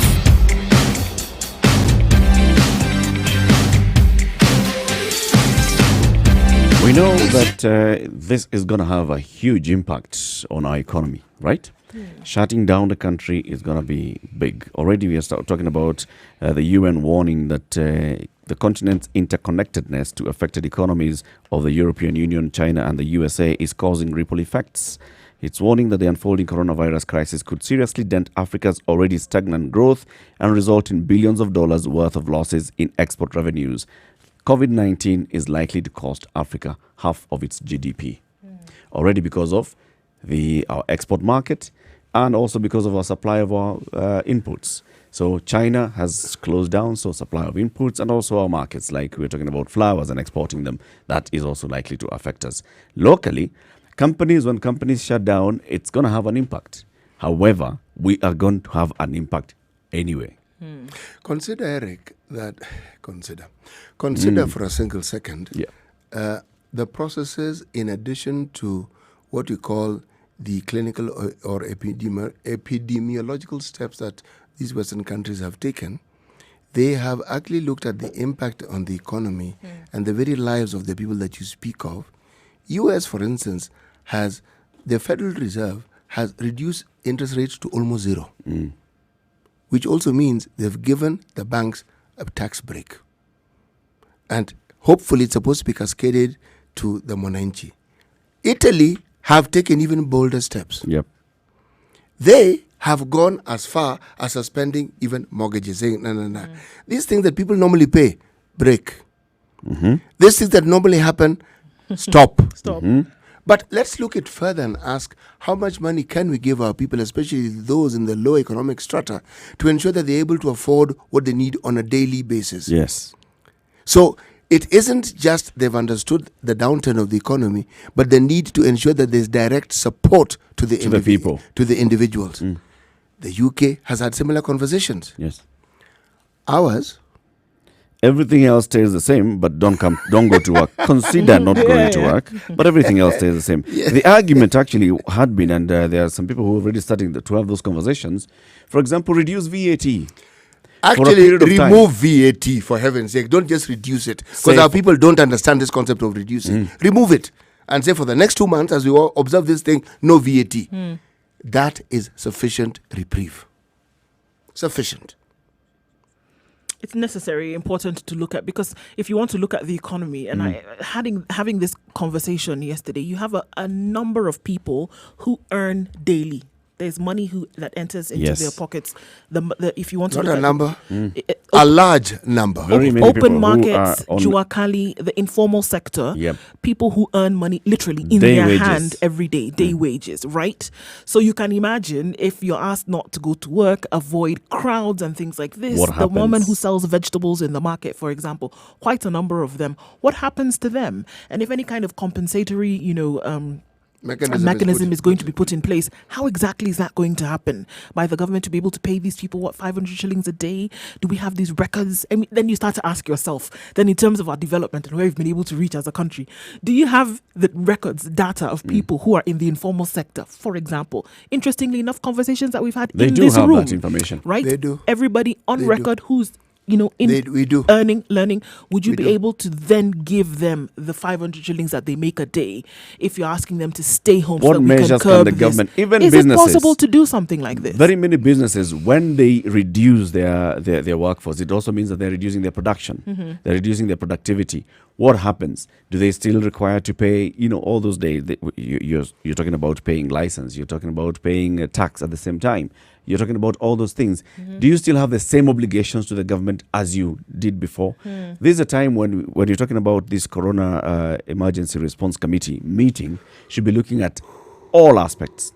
One of the reasons why I think they're being very slow in ordering a complete shutdown is being cognizant of the fact that if we shut down, then our economy basically shuts down. Then also it means that we cannot finance ourselves. We cannot pay our own salaries as government. With the realization that the majority of it comes from the informal sector. As number 2, that one takes center stage. We will not be able to get a salary. This month. Start with that one, then the others what's going to happen?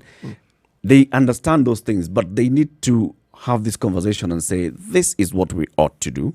We ought to ensure that we don't have a prolonged period of dealing with the coronavirus. So if we shorten the period of dealing with coronavirus, then we are saying that we are helping our economy to recover. I will be talking about this later, and I'll be comparing a state of war and a state of emergency that has a medical leaning. But let me say this. If you consider a national disaster, if you have more floods than you need, if suddenly locusts invade you, there are measures you take in place which are not normal measures. This one, which affects the lives of the people and has a direct correlation to your economy, requires similar attention, meaning you marshal resources from other areas. Which other areas specifically? Those monies that we never spend but goes back to the exchequer. For instance, that one. We're now being told money has been recovered from people who got it in ways they couldn't explain. That one. Yes. These are resources that we already have. You're not going to tell us about resources for COVID-19. That one we know is being funded. Okay? That one is already clear. No, we know it's being funded. We are clear it's being funded. Yep. Why don't you utilize the resources that we have for whatever department? To cushion the economy. Yes. So that it's not forever. Even plan it week by week, but say for this month to make sure these are the drastic action. This is how we're going to fund. This is what we're going to do. But as you said, they also have this fear. Knowing ourselves as we do, that money will go elsewhere. Yeah. But this is a perfect opportunity to catch and shoot those people. Because here you have a situation where... why do you laugh? No, I just imagined. Catching and Right, yeah. All right, let me put it a Kim little more Jong-il. kindly. Running through the streets of Nairobi. It's an opportunity. We can't let the bad faith by which some people conduct government business to hinder us from saving the lives of people who actually will need this. Look, the people who are most likely to suffer. You see, people assume, remember we talked about cancer for the longest time. Yes. And then we had this unfortunate situation where very high-end officials within the country died from cancer. Suddenly, it was a big issue. Yeah. And the thing is, no, it isn't. People have been dying from cancer from the longest times. Yes. It just so happens that it has now included, it has netted in some big fish. So we're taking it, but people have died from it. People will die from COVID-19 if the government does not do what it's supposed to do. This isn't a normal situation where they play these stupid games of hide and steal. It isn't. It isn't one of those occasions. We need to be very, very, very aware of our capacity to deal. Yes. We have 120 bed capacity at Mbagathi. We have 12 bed capacity at KNH. We have a couple of other 10s bed capacity across the country at We've been level told 5 all level hospitals. 4 and Baba, 5. We've been we told have that. capacity of 200 beds, So let's ICU, say- the whole country. Yes. Now, if we got 100 cases of coronavirus, people who need to be taken to a ward and they spend time in a ward, 100, would you be able to handle that? No. No. This is our We're reality. just talking about 100. We have people. 120 beds. If those 120 beds were fully occupied, That's it. that's it. Done. Now, if 120 beds means that we have more people who are getting infected, people who had not shown their symptoms, who are now calling in and saying, I'm sick, I need to be taken into a bed as well. Let's We will look at the not, our numbers. healthcare system will not be able to deal with manage. this. You know, we talked about when Italy on the today is what date? Today is the The 16th. 16th of March, so that we can put it into a bit of perspective, which I Yes. think is very important to be able to understand just how this thing has the ability to mutate or multiply. Yes. On the 21st of February, Italy had 4 cases. 4. 1, 2, 3, 24th 4. of February. On the 22nd, there were 20 cases. Okay? On the 23rd, the next day, there were 79. On the 20 to 79. Yes. On the 24th, there were 150. On the 25th, there were 322. On the 26th, there were 400. On the 27th, there were 655. On the 28th, there were 888. On the 1st of March, there were 1,577. On the 2nd of March, 1,835. On the 3rd of March, 2,263. On the 5th of March, 3,858. On the 6th of March, 4,636. Interestingly, on the 8th of March, 7,375 with 366 deaths. And this is when there was a clampdown on northern Italy. That's when now Lombardy was closed. Right? On the 9th of March, 9,172 with an extra 110 deaths. On the 10th of March, they had gotten to 10,000 with an extra 200 deaths.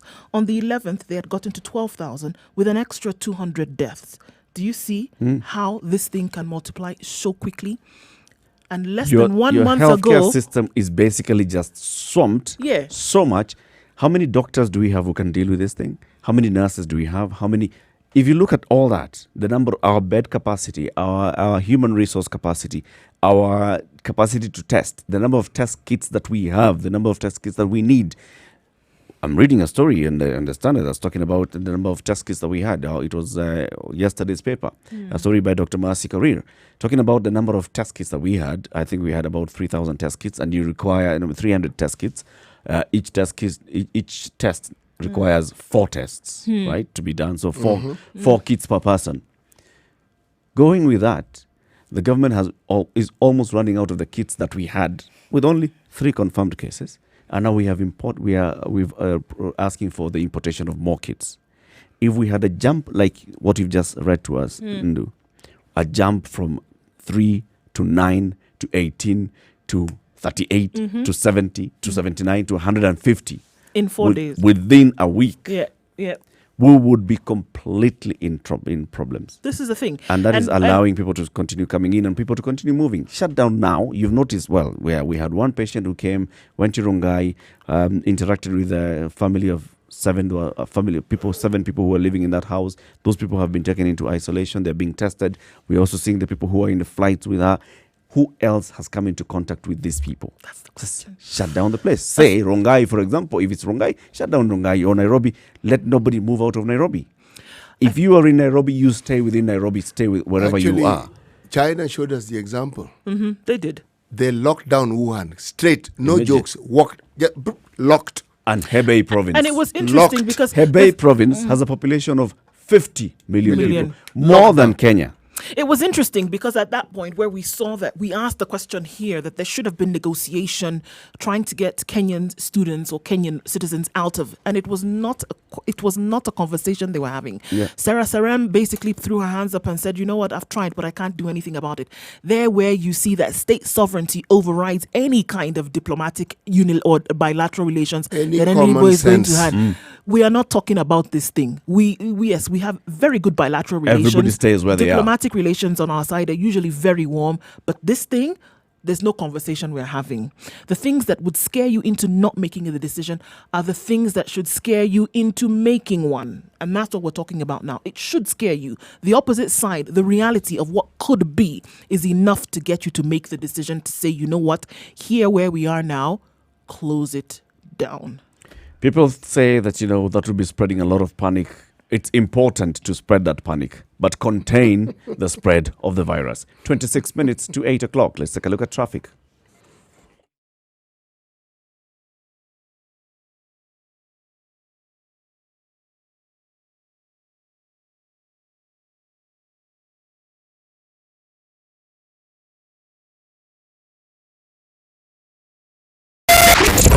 .9 Spice FM, Mombasa.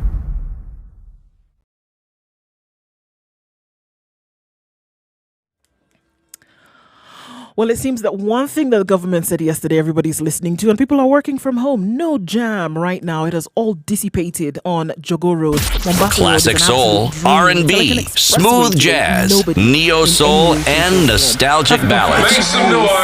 You're listening to Spice FM.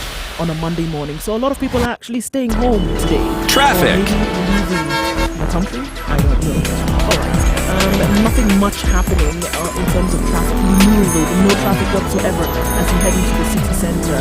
Mombasa Road absolutely clear. And have a fantastic picture of Mombasa Road with the sun just peeking out and no traffic on the road. Wayaki Way, we're told, is flowing like the River Sagana.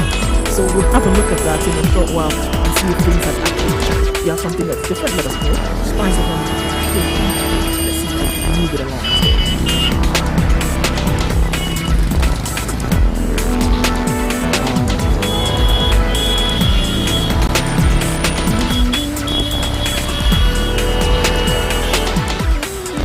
Mature, intelligent talk every morning. Spice up yourself. So today is going to be a day of open conversations. The phone line is open 0719-012-600. Mornings done right. 012-600. 94.4 Spice FM, Nairobi. 100% lockdown of the country.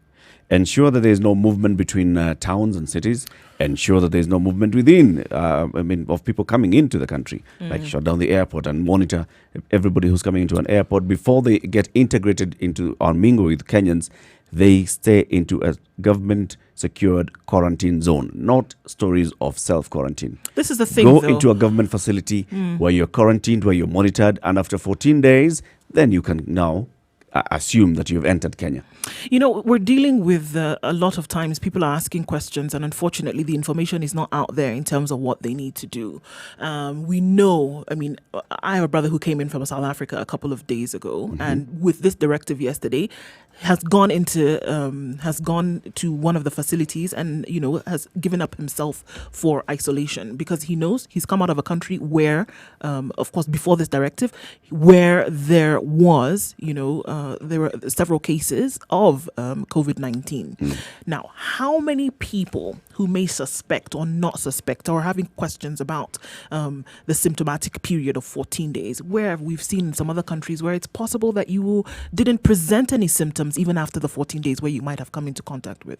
So I think that particular information needs to be very clear because it fuels the decisions that very many people make thereafter. Well, okay, maybe I could have been, but, you know, I really don't feel anything. And it's been clear to us that, you know, you could have, you know, contracted the virus. However, you will not present with any symptoms whatsoever.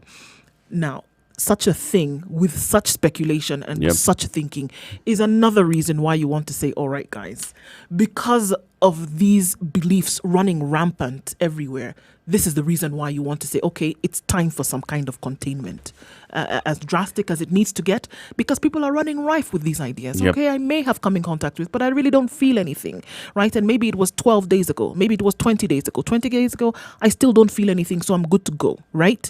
Without realizing that you could have it, but you don't present with any symptoms. And because of that information that is available, you are spreading it, unfortunately. The government has more knowledge, and they tend to, about matters affecting our lives than they let out. And sometimes it is wise for them not to let out. By the same token, research organizations, pharmaceutical companies will have information that they will not necessarily let the general public know. And they may have reasons which are good, but if we want to assume good faith on behalf of the government, we assume it correctly because it is the reason why we allow them to make decisions on our behalf. Such a situation is one of those that requires them to make such decisions. And if the decisions are deemed to be inadequate, they must be told this is really not adequate because the options are available. And you cannot have, for instance, a situation where you have the Kenya Medical Research Institute. This is not a fly-by-night institution that only functions when the sun is shining. They kind of know what they're doing, right? They really do know what they're doing. And they have, 11 centers? Each of these centers deals with a specific aspect of medical conditions or disease that are known to mankind. Specifically, they have researchers who are trained in that particular area. They have labs to test these things, and they are some of the most sensitive and most appropriate and updated labs that you have in the country, if not in the entire region. In the region. Cambry even has a production unit where they produce things like what we're now calling everybody knows sanitizers. Those ones, I'm told, also went out of stock. People bought. The ones in Cambry. The ones from Cambry. They've been trying to sell those things for the longest time. Now, suddenly. 2 days. Gone. Market forces. Finished. But remember, they're produced at Cambry. What I'm saying is, I'm giving this as an example of the resources that this country has that some other countries actually don't have. You actually have experts who can advise you wisely and tell you specifically, this is what we have, this is what is happening, and this is what you actually need to do. The lockdown is supposed to make these things possible. But with the lockdown, you have to have these alternative services that the citizenry are being offered. When HIV struck, remember, this was a virus. The human immunodeficiency virus. It was a virus. The effectiveness of the support arose because the health systems that we had couldn't cope. Right. It was plain and simple. There's no question about it. You're dealing with day-to-day diseases, then HIV comes in, can't cope. Yep. Funding made it possible for our healthcare system to be as robust as it was. Yep. And that's why this tide was stemmed, and that is why the war was essentially won. Yep. But that time can be rolled. If this thing was left in the hands of the government in the absence of support completely, believe me, we'd roll back time so fast you would believe it. And Not a kind of pussyfooting in decision making. good. That's it. Not ability. In those years, the manpower trained has been adequate. Knowledge base adequate. Capacity to deal with it adequate. And even the means to mitigate. Meaning, we had a situation where you test. The first point of understanding this is to test, Yeah. so that you actually know what numbers you're dealing with. Part of Italy's problem was, again, testing. Testing. Part of America's problem. Was Testing. Testing. Yes. UK's problem as well is still Testing. also testing. Yes.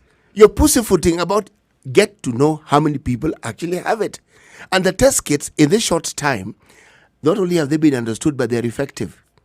And this turnaround time that you're being told about, weeks, days, what have you. Yep. The turnaround time in Senegal is even faster than that of the US, according to the results that we're giving, which tells you that even right now, Kenya, our turnaround time is faster. It's faster. It's really fast. Yes. So Over the weekend, and already we already know that Yes. the 3 cases that we have. now imagine a situation where you're not being told these fairy tales of, we're not sure there's 100 kids. Just bring many kids so that everybody in the country can get tested. Can get tested. Yes. Let's go to the phone lines. Zachary is calling in from Nakuru. Good morning, Zachary.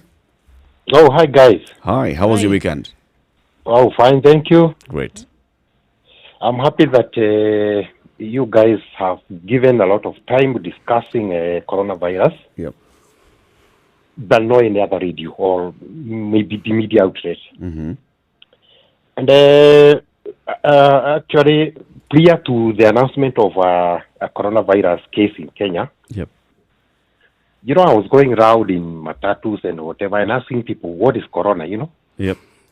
And people seem not to understand what is this guy talking about. You tell people to open the windows, they look like at you like you have come from the moon. Let me tell you, there needs to be done much about, you know, informing people about the way you guys have done. Great. Yesterday I went around and just before the president, announced the closure, almost a lockdown, yeah? Mm-hmm. And people, let me tell you, kwa ground, yeah, venye tunasema, Kwa ground.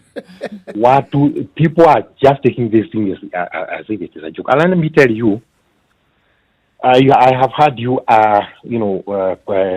talk in concern about the people who work casually. That is, they rely on, I go to work, I get my money. In the evening, I buy Uga for my family, you see? Yes. Now, when there is a lockdown, what are these people going to be doing? So the collateral damage is going even to be much more than even the corona itself.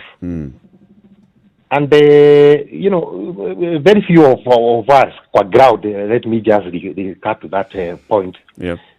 do listen to international radios, yeah? Radio stations. So people don't have information. Definitely, they don't have. Let me tell you, Mr. Latif, they don't have. They are taking it as a joke. And you remember me telling you that in Kenya, information is not taken seriously. We do not invest in information. And, it's so unfortunate that, that is the situation. But actually, let me say that maybe God will intervene, yeah? We leave it at that. We leave it to God. Definitely. And there is this statement that I may repeat. Do not be dismayed. That is the only point that I would want. Neither should you be afraid. Complete the verse. Do not be afraid. God will take care. Neither be Thank you, dismayed. guys. Yes. Thank you very Yeah, much, yeah. Zachary. Have a good day. It's 7:45. Nduwako will be raising the issue of information sharing in the next hour. For now, we are also talking about what the government is doing, what the government has said, the measures that it's taking. Should we go into complete lockdown? What's the impact of that? What's the importance of that? Somebody once said, we may never know. It's impossible to tell whether we overreacted or took a drastic action. But it will be very apparent if we did not take good enough action. Or if we didn't take any action. Or if we underreacted. Yes. That's what we're discussing today, 14 minutes to 8.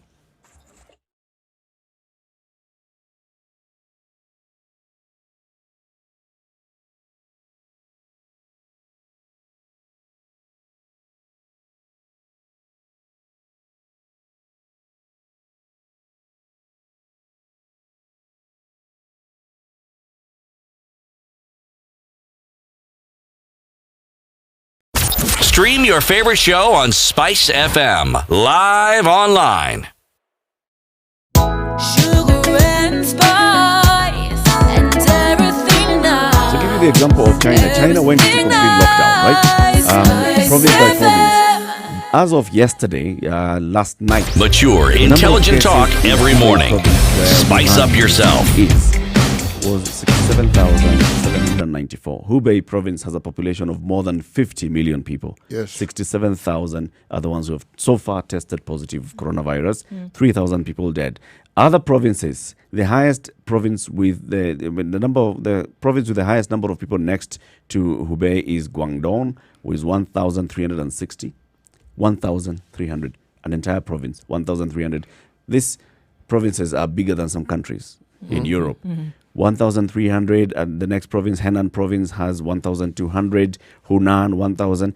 There's a province called places like Nangxia, Taiwan, Qinghai, Macau, and Tibet. 0 deaths, 18 cases, 1 case in Tibet recorded to have coronavirus. Shutdown works. I'll give you another practical example of a case that was told by Kenyans who work and live in China. So these guys, it's a family, a couple, and their 2 kids, 5 and 7. They had gone to visit some friends in Shanghai. And then the government announced the expansion of the lockdown in all the other cities. In fact, now it was not about provinces, it was about cities. You cannot move from this city to the next. Stay wherever you are for now. Okay? So they decided, no, let's go back home because we'll be allowed to move back home if we say we're coming home. The city that they live in is about 1 hour from Shanghai via speed train. Speed trains in China do 320 kilometers per hour. It's truly a speed train. So we are talking it is about 300 kilometers away. It is Nairobi to Eldoret. Yes. So they decided to go back to Eldoret. Yes.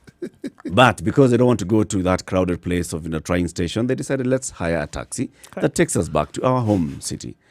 At the entrance to the city, they were stopped and asked, so where have you come from? Oh no, we are going home. We have come from Shanghai to visit. This taxi is registered in Shanghai. So you, taxi driver, go back to Shanghai. That's where you belong, right? You guys, you're coming in. Disembark. Come, sit here. Test. Okay, just wait. They were taken to a hotel facility and kept there for 14 days. 14 days in isolation, in quarantine, in a hotel where they did not come into contact with anybody. Except themselves. Except themselves. When food is brought, somebody comes and knocks, and you have to wait for 2 minutes before you open the door. You open the door, you pick your food, you go back in, and do tests and send those test results on a daily basis via phone. See the kind of quarantine we're talking about? They have been able to manage. That's why you see 1,200 is the second highest province, apart from Hubei province, with 67,000. You see, they take Lockdown happens they take this their way. public health seriously, and they support their words with action. We support our words with words. With words. Yes. Not even money like America. Words with words. There's going to be an impact, of course, on the private sector. And we are now joined by the CEO of the Kenya Private Sector Alliance, Ms. Caro Kariuki. Good morning, Caro. Morning, Latif. How are you? Salama kabisa. Thank you very much for speaking to us, and welcome to the Situation Room. Thank you. In the room with me is Siti Muga and Nduoko. Good morning. Morning. How are you? Good, thank you. Now, we've heard what the government has said. It's encouraging the private sector to allow people to work from home apart from essential services. It's also calling on people to reduce their movement and interactions with people. From the private sector angle, what first do you make of that advisory from the government? I think it's very important, and we were already starting to gear up for such announcements because we've seen what has happened in other parts of the world. So for us now, it's to see how do we implement it, because we were not going to implement it before the government has issued it. But already some companies have already started working on it. Some had actually started the working from home policy. So we're just going to be seeing many more doing the same. Yeah, but of course it's going to disrupt the normal business cycle. But I think that's expected. But more people are more concerned about safety more than anything else. So we're going to be discussing about that. I'm actually about to go into a meeting. We're meeting some of our sectors, the manufacturers, KAM, the ICT sector, KHF, the Health Federation, the traders, Retract. And what we want to do is look at all the different measures so that as much as we know there's going to be economic impact, how can we really cushion business and work with government? So after this meeting, government is actually waiting for us to give them some of our proposals on how to cushion business. We've seen, as you said, as I was listening earlier, you said about the US putting money, and we've seen even other countries like Germany. They're using their development bank to give loans to businesses and all that. So we're going to be thinking, what does that mean for us? First, we are not one of those big economies, so we can't throw money everywhere. But what measures can we take that will still cushion business a bit? Because if business goes down, and then there are no taxes for government, so even those hospitals we are talking about, there'll be no money. So it's a whole cycle. So that's what we're going to be discussing this morning. But madam, when you say there isn't money to sort of like give around, this situation we're discussing isn't normal. It's not something that will just go away. So even the solutions that ought to be suggested cannot be normal. And it probably means the government has to do things it has probably never even thought of doing before. That's true. That's true. And they've asked us to think outside the box.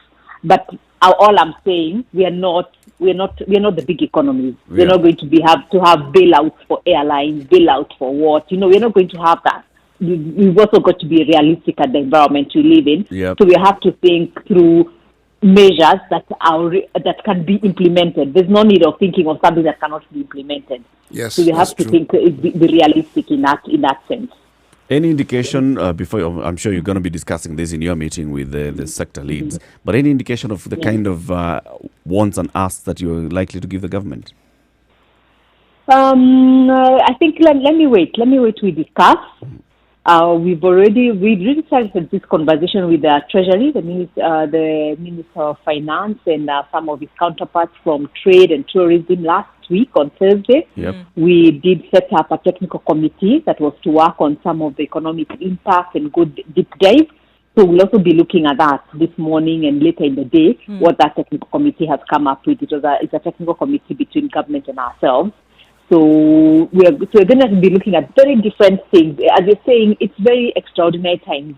Other times it's one country that is suffering, and then you say, can we talk to another country? Can we have, right now it's everyone. Everyone is. But everyone is. But at the same time, we are saying there are lessons we can learn from what China, Singapore have done, South Korea. Then we can also look at mistakes Italy, the US have done. So we are also at a better place not to make as many mistakes if we can all work in a coordinated way. In a coordinated manner. Carol, I have to ask you, the directive coming out of the president's office yesterday, or out of his address, was that, there's a pullback of people working in what would be non-essential services. And those are questions that a lot of people have this morning. So what is an essential service or non-essential service, especially in the private sector?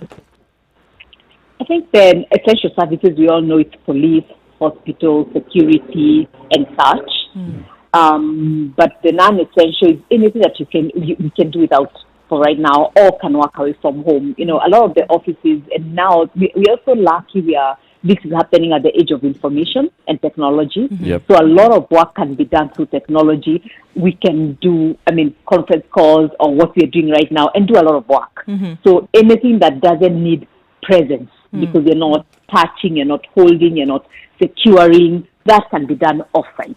Right. And so that's what we're going to be looking at even this morning. What does that mean for private sector? So I think for government it's very clear, but for private sector also, what is that? because also for private sector is also interesting, because yes, we have the big companies, but we also have the small we have the small SMEs, Yes. the mama mboga. So if mama mboga doesn't go and sell today, what does that mean for her and her family and everyone who depends on her? Yes. So essential services may be a bit different for private sector, and that's what we're going to be discussing this morning. From what we heard yesterday from the President, Caro, and also what's been covered in the papers today, it appears that this is the beginning of a journey towards a complete lockdown. And the conversation that we've been having in this past hour, and we have agreed, the three of us in the studio, is we need to start with a complete lockdown and then go back into, opening up slowly by slowly once we've already established the kind of situation we are in. What's your view on this? I agree. I think we like what we're going to be doing this morning. We're going to be working with worst case scenario of complete lockdown, because that could come anytime. I know government is being cautious and they're doing step by step, but from where I sit, we're going to work from worst case scenario. If there's complete lockdown by this evening, what does this mean? It's not far-fetched, because it's likely to come. If there are another 2-3 cases, we're likely to see a complete lockdown. So some measures, and now we feel strongly some measures could have been taken. Of course, and especially learning from what China did, we should have been demanding anyone who's coming into the country, whether you're a Kenyan or a foreigner, to have done your self-quarantine and be cleared 14 days earlier before you come in. So that is what would have helped us. And then you arrive here and you still go through another quarantine. Yeah. That would have really minimized that. But we're a bit late on that. But I think it's good that the directive came yesterday about banning everyone from coming. And if you come, you have to go through self-quarantine. But I think it's not about self-quarantine when you arrive first. It's self-quarantine on the other side, and be cleared by the doctors on the other side before you travel, at least 14 days. Yeah, before traveling. That's really what is going to help around the world. And I think we can start, if we start that in Kenya, that will really help. So that you're not stopping people from coming, but you're ensuring that by the time you're coming, if you really get through, you're one of those that the immunity is really good. You've gone through 14 days that side, you've been cleared, you've come this side, and you've still done another 14 days. Then you're generally healthy. You're an odd one out. Caro, what did a complete shutdown mean to the industry? Workers and manufacturing and all private sector? Yeah, it's going to be very, very crazy. And again, as a young economy, we depend a lot on moving of people, selling here, touching this and all that. We are talking about, we're lucky we have at least M-Pesa. People can transact on M-Pesa. But we're still largely a cash economy, So it's going to be tricky. But as you say, it's desperate times. We just have to do what we have to do. It's better to deal with a recession than to deal with no population. Yeah. Caro Kariuki, the CEO of the Kenya Private Sector Alliance, thank you very much for joining us. We'll be calling you, of course, again tomorrow to hear what your meeting today has discussed and what you've sent to the National Treasury. Okay. Have a good day. Okay. Thanks, Carol. You too. Okay. You're very welcome. It's coming up to 8 o'clock City. Proverb of the day. Mchagua jembe sio mkulima. Mchagua jembe sio. If you want to put in the context of my neck of the wood, ye ambaye anachagua jembe, ye hawezi kuwa mkulima. Hapana lima. This is a situation room. It's Kenya's biggest conversation. The conversation continues, remember, on our social media platforms. Spice FM KE on Facebook, Spice FM KE Twitter. On Instagram is Spice FM KE. Watch us on our live stream, www.spicefm.co.ke. It's 8 o'clock.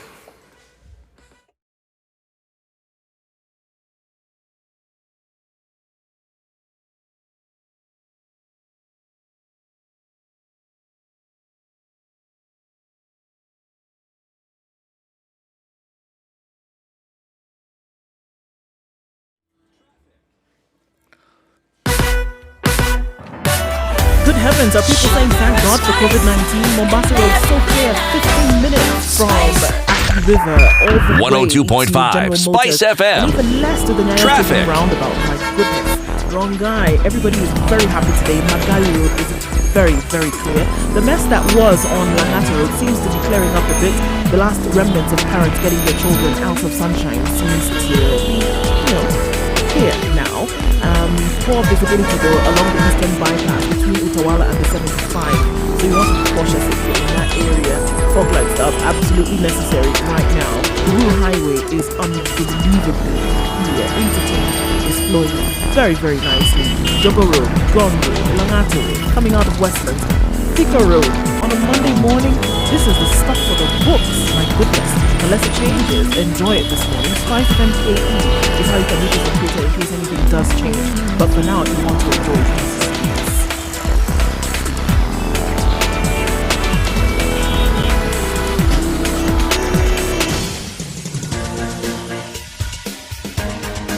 This is The Situation Room, the home of hard-hitting political commentary and penetrating insights about the state of the nation. This is a talk radio experience like no other. The Situation Room, a place for hard truths, debates, and elevated conversations. The Situation Room, witty, political, engaging, deep, controversial. In the room, we have C.T. Muga, researcher, academic, seasoned political observer, a fountain of wisdom in these politically uncertain times. Ndu Oko, Nigerian by birth, Kenyan by choice, communications expert, Pan-Africanist, a truth seeker and believer in people power, and Eric Latin, agent provocateur, the man in the chair, seasoned journalist, news hound, a man who believes in punching up, not down.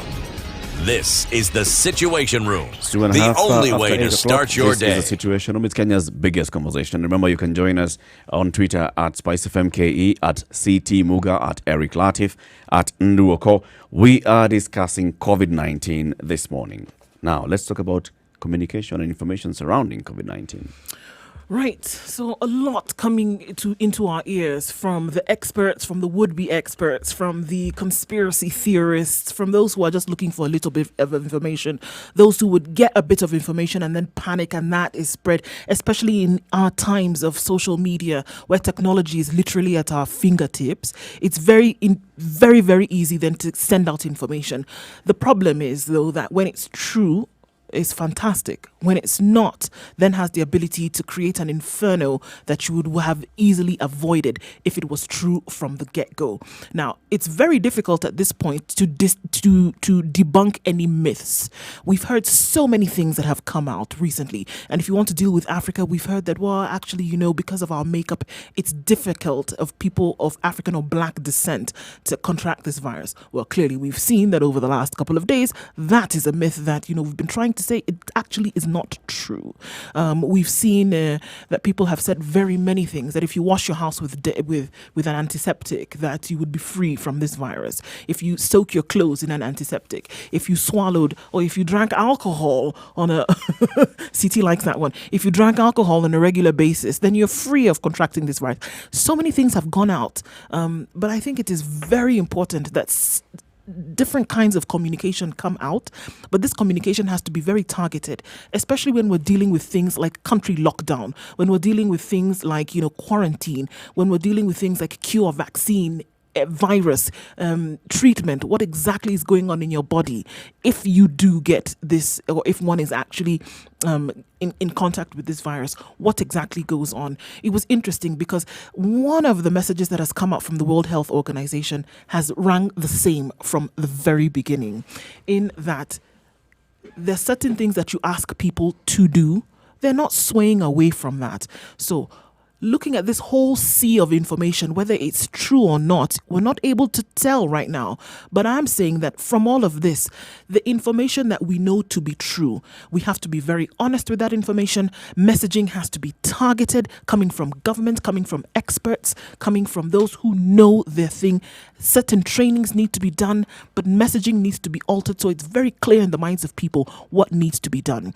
There's sensationalism, there's a lot of euphoria around this, there's a lot of humor that's being injected here and there, and unfortunately there's a lot of irresponsibility when it comes to the messaging around COVID-19. And I'm saying this morning we need to find that sweet spot between all the sensationalism and the euphoria, and that balance of giving out the right information so that people then are armed with what needs to happen, what they know, what they need to know, and then what they need to do.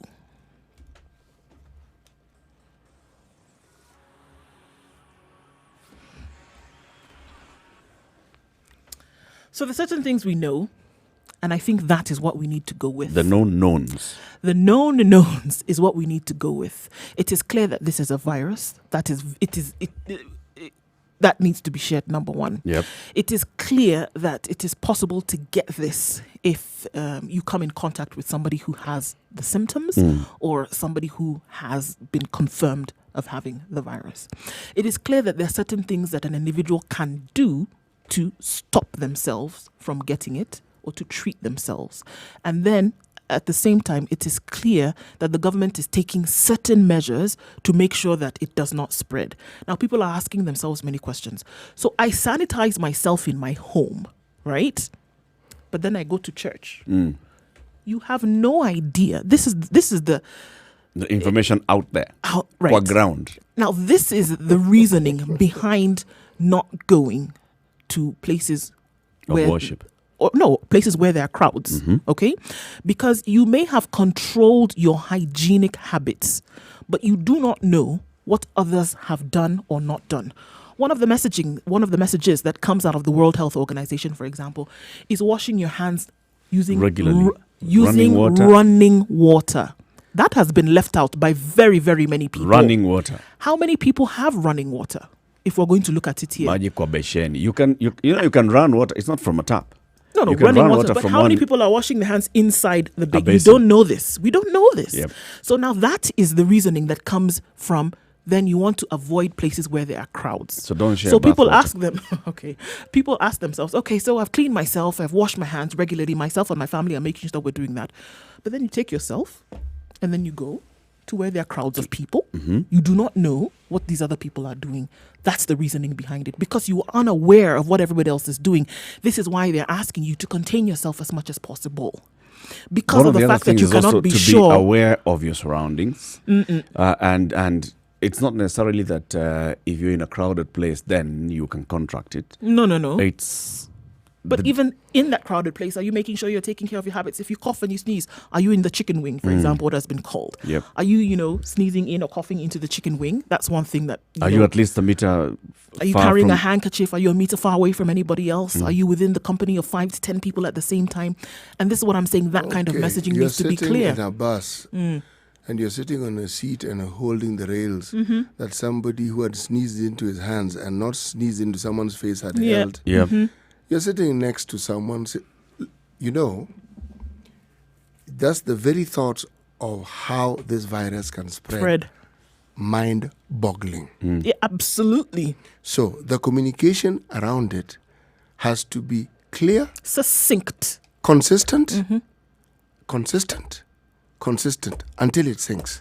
Until it gets annoying. And I think that's one of the things, and I keep going back to this, and that is how the HIV messaging was it succeeded so well. It was so successful. Because at some point, oh my God, get it? All right, we get it. But it has to get to that point where people actually get it. And that's why it was so successful. It was like rote, 1, 2, 3, all right. We know 1, 2, 3, 1, 2, 3, A, But it's B, also C. important from the get-go to avoid stigmatization. So, for instance, that whole idea of somebody sneezing next to you could be carrying coronavirus, or somebody sneezing next to you is carrying coronavirus. Now, those are two different messages, right? So that the idea of stigma would, just the same way as it happened with HIV, is if somebody feels like sneezing, just for whatever reason, maybe they're allergic to some perfume and somebody next to them has Could a be perfume, anything. and You then you sniff just some dust. sneeze. Yeah. This is it. Are people going to grab you by force and tell you go and get tested for corona? Are people going to? Is that what's going to happen? Are people going to run away from you and people start calling you corona? We are corona. Yeah, this is the thing. Because And if we even- get to a point where we have cases increasing on a daily basis, this is likely to happen. People are asking the question also that, why then wash my hands? And if we look at the whole sanitizer sensationalism that's going on right Yep, now, yep. truly, again, and we say we go back to the people who've been mandated to give us this information, or rather who've been mandated with this expertise. We go back to the World Health Organization because that is a forum whereby we know that these folks are not joking around with information that they're sending out. When they talk about washing their hands being the primary function in terms of curtailing this thing, they know what they mean. That soap and then washing away with water of whatever you may have contracted on your hands is a very important function then to dispel whatever may have been on your hands. And it does a lot more than the sanitizer, which you see with the sanitizer, it doesn't wash anything off. You basically, it dispels it, but it doesn't wash it off. So that's why they're saying that the primary thing be to wash your hands regularly.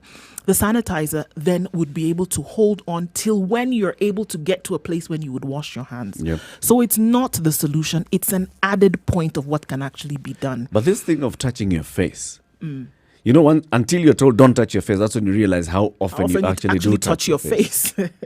It is so often. I mean, every so often your hand has gone to your face. I mean, that's what you do. So a human being touches their face more than 2,000 times a day. Surely, don't touch your face. You know, the other thing you need to consider, it's not as though the other diseases that cause death on the planet went on holiday. No, they're still there. Yes. HIV still kills people. 2018, 770,000 people died from HIV. Now, why I bring in HIV is because when people talk of COVID-19, we are also told that people who are likely to suffer immensely from an infection of this particular virus are those who have, should we say, pre-existing conditions. Now, HIV, remember, does one wonderful thing to your body. It really messes up your immune system. So the ability of your body to actually fight some other virus is therefore lessened. Malaria, which also is a major killer of people in this country, didn't leave the country. It is still here. It is resident. It is still doing what it does best. Other infectious diseases that sort of like inhabit the chest area, where they're talking about pneumonia, Tuberculosis. they didn't also go anywhere. They are still resident.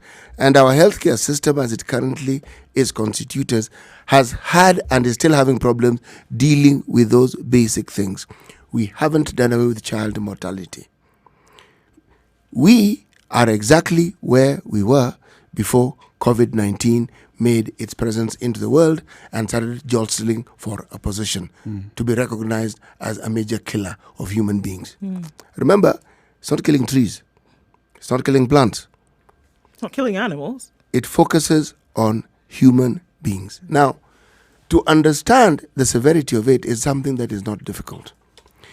But what has concerned me from the beginning is how it is fear, panic, and now what I call hysteria has been propagated beyond knowledge of the disease, how to curb it, how to deal with it, how to manage it. Hysteria. Hysteria took center stage and continues to command center stage, to the point where when a sane voice like what we heard in the UK speaks out, people want to shut it down immediately. What it therefore means is this stigma we speak of, and which was the driver against people receiving care and treatment, was the biggest impediment to HIV and AIDS. Stigma has also taken place. Now, remember, up until this thing came about, people sneezed before you every day. People coughed in your presence every day. People even coughed in your face every day. You did not consider it to be an issue. But on that note, let me sound a little positive. Something really positive happened yesterday, and I was delighted. Now, the positive thing that happened was the Standard on Sunday gave information that had not been, well, there were snippets of it, but a comprehension documentation of the total recorded deaths globally, number of patients who have recovered. Note, recovered. Yep. They got it recovered. Numbers who had the coronavirus and have confirmed cases they brought out. Then they took it a step further. Headlines. Basic wins against coronavirus. Wins. And they kept talking. How to wash, how to do this. You think they stopped there? This information was carried on page 2, 3, 4, 5, 6, 7, 8, 9, 10. Comprehensive. That's what it is. It is. And for the first time in a long time, BBI were given a small little corner at the top. They still had a corner at the top. Oh, yes, they did. Surely. All right. Today, thankfully, they don't. Today, it's about shutdown, it's about Corona, it's about Ronaldo turning his hotels into hospitals as the player, the Juventus and Portugal football star. There's no BBI. In the nation, there is. Next to the scramble for Del Monte land, countdown as team works on referendum. Bill. They still get BBI. All right.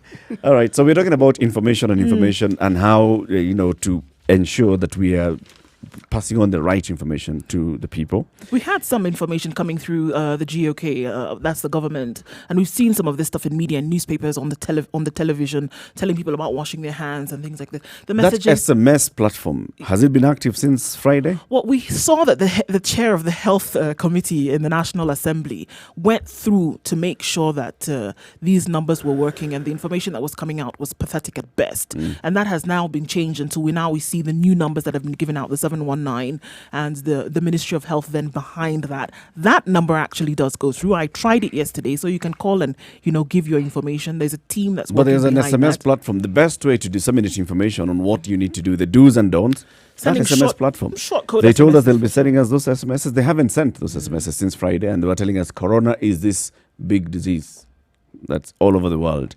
17 minutes after 8. Good morning. Let's take a look at weather.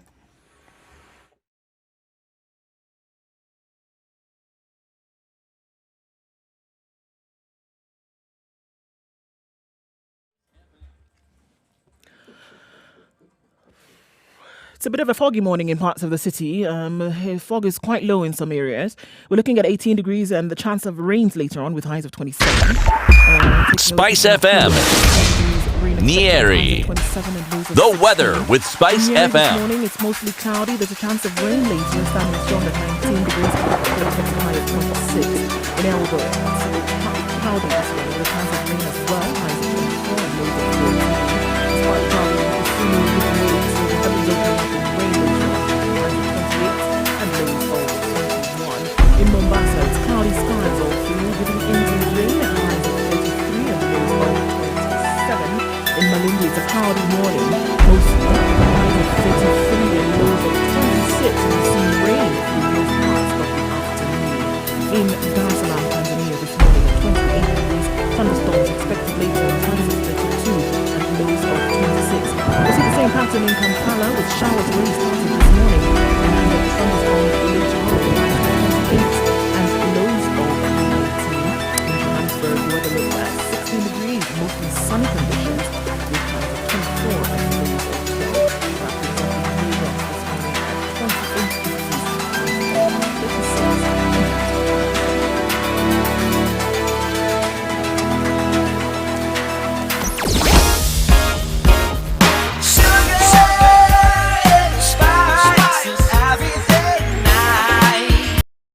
Mature, intelligent talk every morning.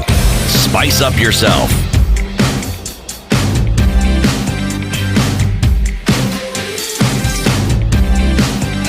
Mornings done right. Morning. This 94.4 Spice. Conversation in the room. We have CT Muga, Eric Latif, and Nduoko, who is taking us through information sharing this morning on the coronavirus, the importance of having the correct information coming from the correct source. I listened to something yesterday and it just reverberated that the honesty is what needs to be shared right now. Another thing now is that understanding that this is a virus. You don't get cured from a virus, but what happens is that you are given treatment that would boost your immunity, and so then your body is able to then now live within the presence of this. And so if it then comes again later, you have then built some immunity towards that. And that is one thing that needs to be clear. There's no cure for a virus yet. CT might be able to tell us if in the years to come they would see a cure for a virus. Right now, there's no cure for any virus known to man. Let us take this view that whether there's a cure or not is not really the discussion that I would have. The discussion I would have is that those tasked with the job of ensuring that cures are provided, what would be in their greater interest? To provide a cure for something that we know rears its head periodically, consistently, and for which you require treatment which costs money, which you have to buy from them? Or whether they want HIV is what I keep going to. A virus that needs a live host. Do you keep the host alive, healthy, well for the longest time possible? In fact, forever. There are conditions, health conditions that guarantee that as a human being for you to stay alive. Medical practitioners and those who produce the drugs that keep us alive tell you have to take for the rest of your life. Now, these are the sort of conditions that keep this huge big pharma functioning. Why would you want a cure? The person is healthy. They are paying you money for staying healthy. Why Why would you want to on kill your earth, cash from cow, a business in essence? perspective? Yeah, why would you want to You're kill not your harming cash the cow? person. Why would you need a cure? So that is as best as I can answer your question, because asking me whether there's a cure. No, but I mean, just generally looking at viruses, I think that's the Since point. when? Spreading that particular information that, again, coming off the backdrop that a lot of people are out there saying, well, somebody's going to come up with a cure for this thing. That is misinformation. And I'm saying this is the point that we're going to. That is not what we should be focusing on right now. That is now information that is neither here nor there. But the point is that, are you keeping yourself healthy? Whereas you wouldn't see people. Yesterday I saw about 100 people running around a pickup that was selling oranges, for goodness sake. This is something that should be part of your lifestyle anyway, because we've heard about vitamin C. Pharmacies have run out of vitamin C supplements in the last 3 days because people suddenly feel the need to do something about their Dettol health. sold out. People are running in the morning on Mombasa Road trying to be healthy because they feel that, I need to inject some kind of exercise into my body so that my immunity can rise, so that I don't get this thing. Do you see the kind of reaction? Please bear in the mind, kind of reaction to this thing. When stigma takes root, you hear people from a certain part of the world being picked on. Many of the people who are probably from the Chinese nation who are resident in Kenya actually live here. They may have gone to their country for the New Year festivities, but they live here. This is where they are. If I am in a temperate climate or I'm in a place which doesn't breed mosquitoes, the likelihood of getting malaria is next to zero. All I need, though, is to come to a place where I'm exposed to malaria, to parasites that cause malaria on a daily basis, and I will get malaria. We are fortunate in that it isn't an airborne disease. But the focus on malaria on our continent is to the point where people forget that people have malaria in other parts of the world. Where am I going with my story? Insects, microbes that cause diseases have actually been at the center of many major wars that have been won worldwide. Not the size of the army or the expertise. When the Spanish conquistadores, that one. Say it again. Spanish conquistadores Fantastic. went to Latin America. They did wonderful things in achieving the end, as in conquering the people. One of the things that actually caused a lot of their failures was what they called the curse of Montezuma. Diarrhea. Diarrhea, malaria. People died. They couldn't figure this out. So they just turned, they were dying in more numbers than the armies of people whom they were fighting could kill them. Diseases, if you look at wars around the world from the earliest times, have been a great ally for many people. The people who live there know about the disease and they're used to it. They know. They even know what to immune do. to it. Yes. But you stay that place long enough, you will be infected because you'll have been bitten by those mosquitoes and you will have a problem. Now, whenever, again, you get inoculated, this BCG, what have you, what people don't know is that vaccine, what it involves or contains is a very small dosage of the thing they're trying to prevent or to build your immunity to protect you from.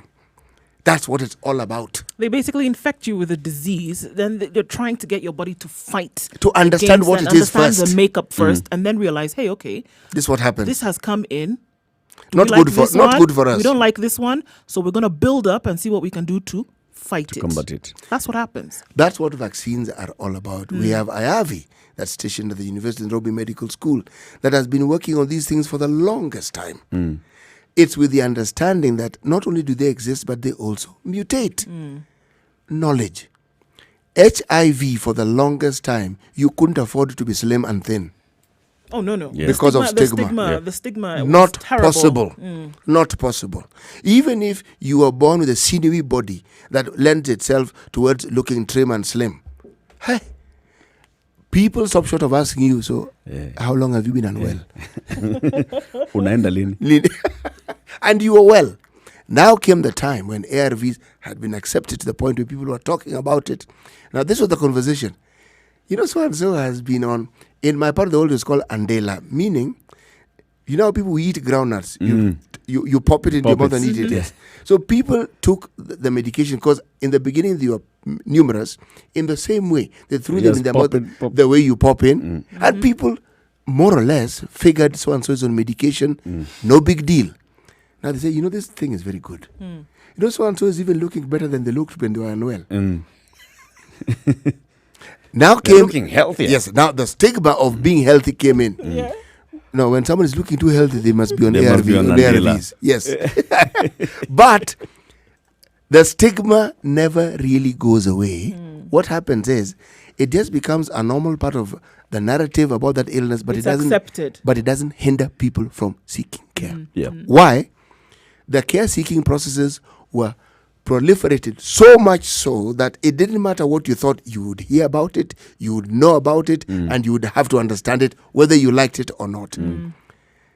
The COVID-19 is far more lethal because of the way in which it is spread and the speed with which it functions. Yeah.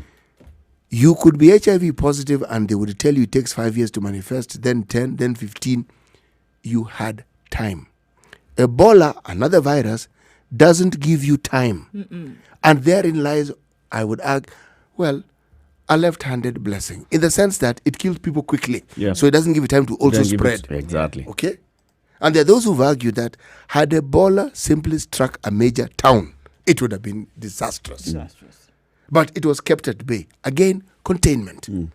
So that's why, Eric, your early argument, as I said, I agreed with it. Containing people. I agreed with it. Containing information, though, and misinformation. This is an era of information technology. It is. Facebook, Twitter, Instagram, WhatsApp, Google. This is where this misinformation is being spread. Now, how do we deal with that? Of course, we know that those companies have come together and, of course, taken measures to address this. And they've said, all right, so like Facebook says, we are sending information to Facebook page managers and community managers on what you can do. You can control how many people are posting on your page. You can control comments. You can moderate them before you post. That has always been there. Now they're also sending out, bots into the messages and seeing any message that does not conform to information that Facebook has been given by the health experts is being removed and pulled out of Facebook. Right. But by that time, it's already been seen by a couple of The people. damage has been Or done. also, has been it's okay, Facebook can do that, which is a good enough thing to do. Facebook, Twitter, Instagram, they can do that. But WhatsApp, it's a bit more difficult for Facebook to track the spread of information on WhatsApp. Kenya's biggest social media platform is WhatsApp. Yeah. The thing is, though, with messaging, with communications messaging, which Eric, is that the thing about a constant the same message constantly, non-tiring, has the effect of overriding anything else, because you'll find that such a message could come that is false and it'll spread like wildfire, but it'll only do the rounds once. This is a thing that we have seen over time as it has been studied. Messaging like that will come out. It'll be all over the world possible. Go to 7 billion people. Yep. But it will not do the second or third round. It'll come out once and that's it. The thing that you should be able to use to counter such messaging is consistent messaging of the truth.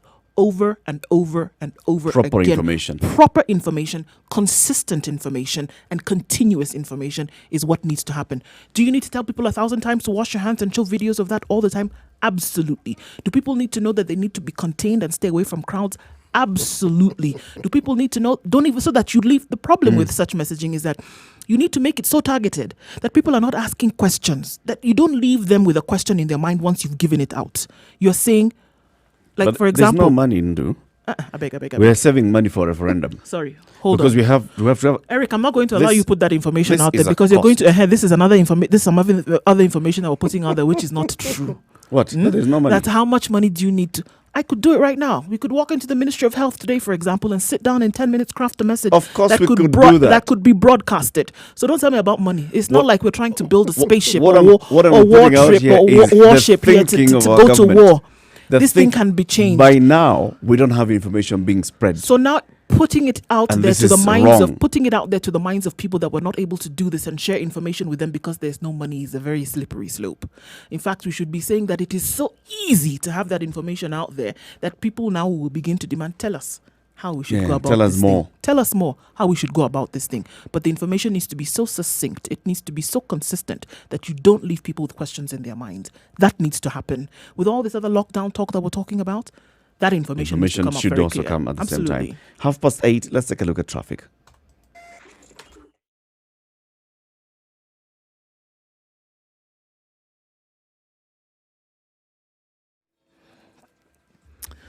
All right, looking good right around the city.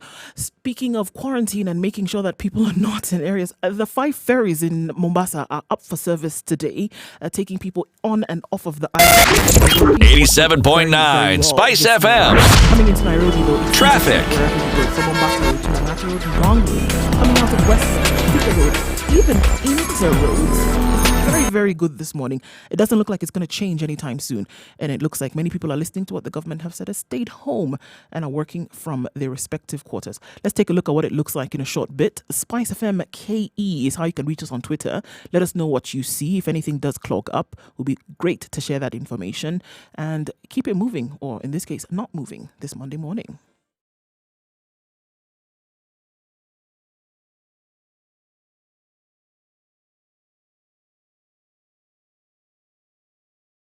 Spice and everything nice. Alright, okay. Spice FM. Spice up your life. Mature, intelligent talk every morning. Spice up yourself. Nandu, you were trying to stop me from going there. I was being facetious by saying, trying to explain what the government is doing. Look, it's a pretty obvious thing.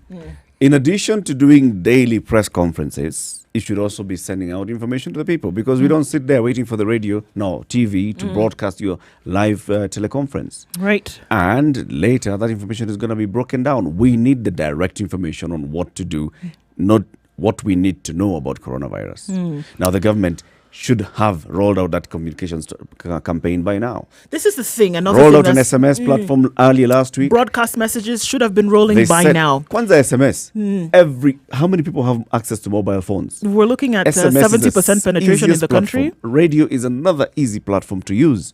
Why is it not being rolled out? Because the committee is sitting down and trying to decide whether we want to create panic. This is where it goes wrong. Yeah, and This is where you go wrong. Stop wasting my time. another problem here. And since we're talking about information and being extremely honest about what the real situation Extremely is. what? Since what we're advocating for is honesty, let me just retrace my steps. Since what we're advocating for is honesty, CT, you may breathe now. Is that, it is necessary for the real situation on the ground. You want to say that probably if we're going to look at another 2-3 cases being confirmed, telling people the numbers is also important. Yep. You don't want to say that there are 3 when there are 20. You want to tell people, because what that does is that then they're able to, of course, as soon as we know that protecting people and their identity is paramount. However, in terms of the numbers, not to scare people, but you want to create a level of awareness so that people understand really what is going on. And this thing of then people rushing and asking, which is why I asked you the question over the break, is that, the testing that we have right now being provided by the government is free. That needs to be made very clear to people that, if you will be tested, the government is taking care of that bill. Yep. Right? In this country. It's happening in that manner. So people then are asking the question, then if I feel... Because the story of cost in Kenya is a huge thing. thing. It's a big deal. What do you Absolutely. think about So going people to are saying, hospital? okay, well, I What have the does- symptoms, but I don't have the money to go and have that test done. Yeah. So people are going to sit at home with what could be a case that could be sorted out. Or I get hospitalized easily. and then I'm, detained in hospital because I have not paid the bill. Yeah. Like Why- we saw in the cases of, terrorist activities. During the Dusit D2, the 14 Riverside attack, somebody was taken to hospital. They were detained in hospital. They haven't You're on paid your bill. own. You're on your own, Yeah. right? So in this particular case, it's important that people know. The Insurance Regulatory Authority issued a statement last week and said they've had a conversation with insurance companies in the country. Although the clause on insurance is such cases of pandemic are not covered, this particular case is going to be treated differently. Yeah. So you'll still be covered by insurance. Such information should not just be coming on press releases. It should be out there. You know, the odd thing widespread. about treatment, about when we're talking about conditions, is that public health and the pillars on which it stands often focus on the preventative aspects of medicine. Meaning, don't wait. And the expense is when people get sick. Yeah. That's where the real expense That's where is. the real expense and is. the prevention and the actions required and the cost therein are not anything to jump up and down about. This wash your hands thing that we're not, it's taken center stage in the fight against the coronavirus. The COVID-19 to be precise. And this is something children are taught in school. Now imagine if the things that we are now talking about was normal practice. What would we be talking about really? Something else.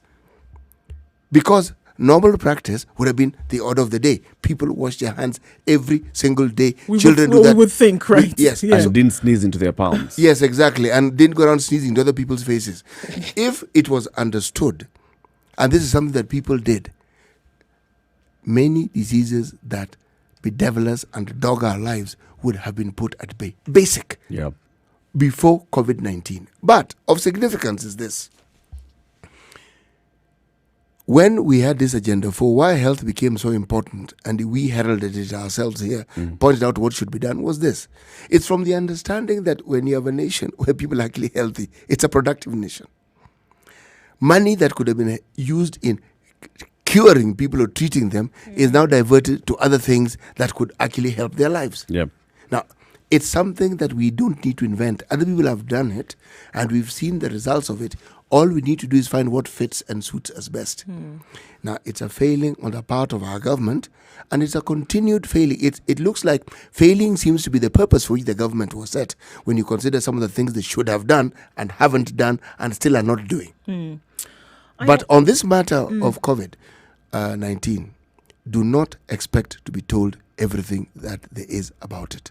We've asked, what is known about this that we don't know? It's unlikely we are going to be told. It's also unlikely that beyond the basics that WHO has spoken of and everyone knows about, the government, unless they are pushed, will still do what they do best, talk. And unless the funders are clever enough to ensure that they don't give you money, what you need the money for, they provide you with. If you need gloves, provided. If you need those spacesuits that people are wearing, they are provided. Given. If you require disinfectants, Beds. provided. If you require training, you train.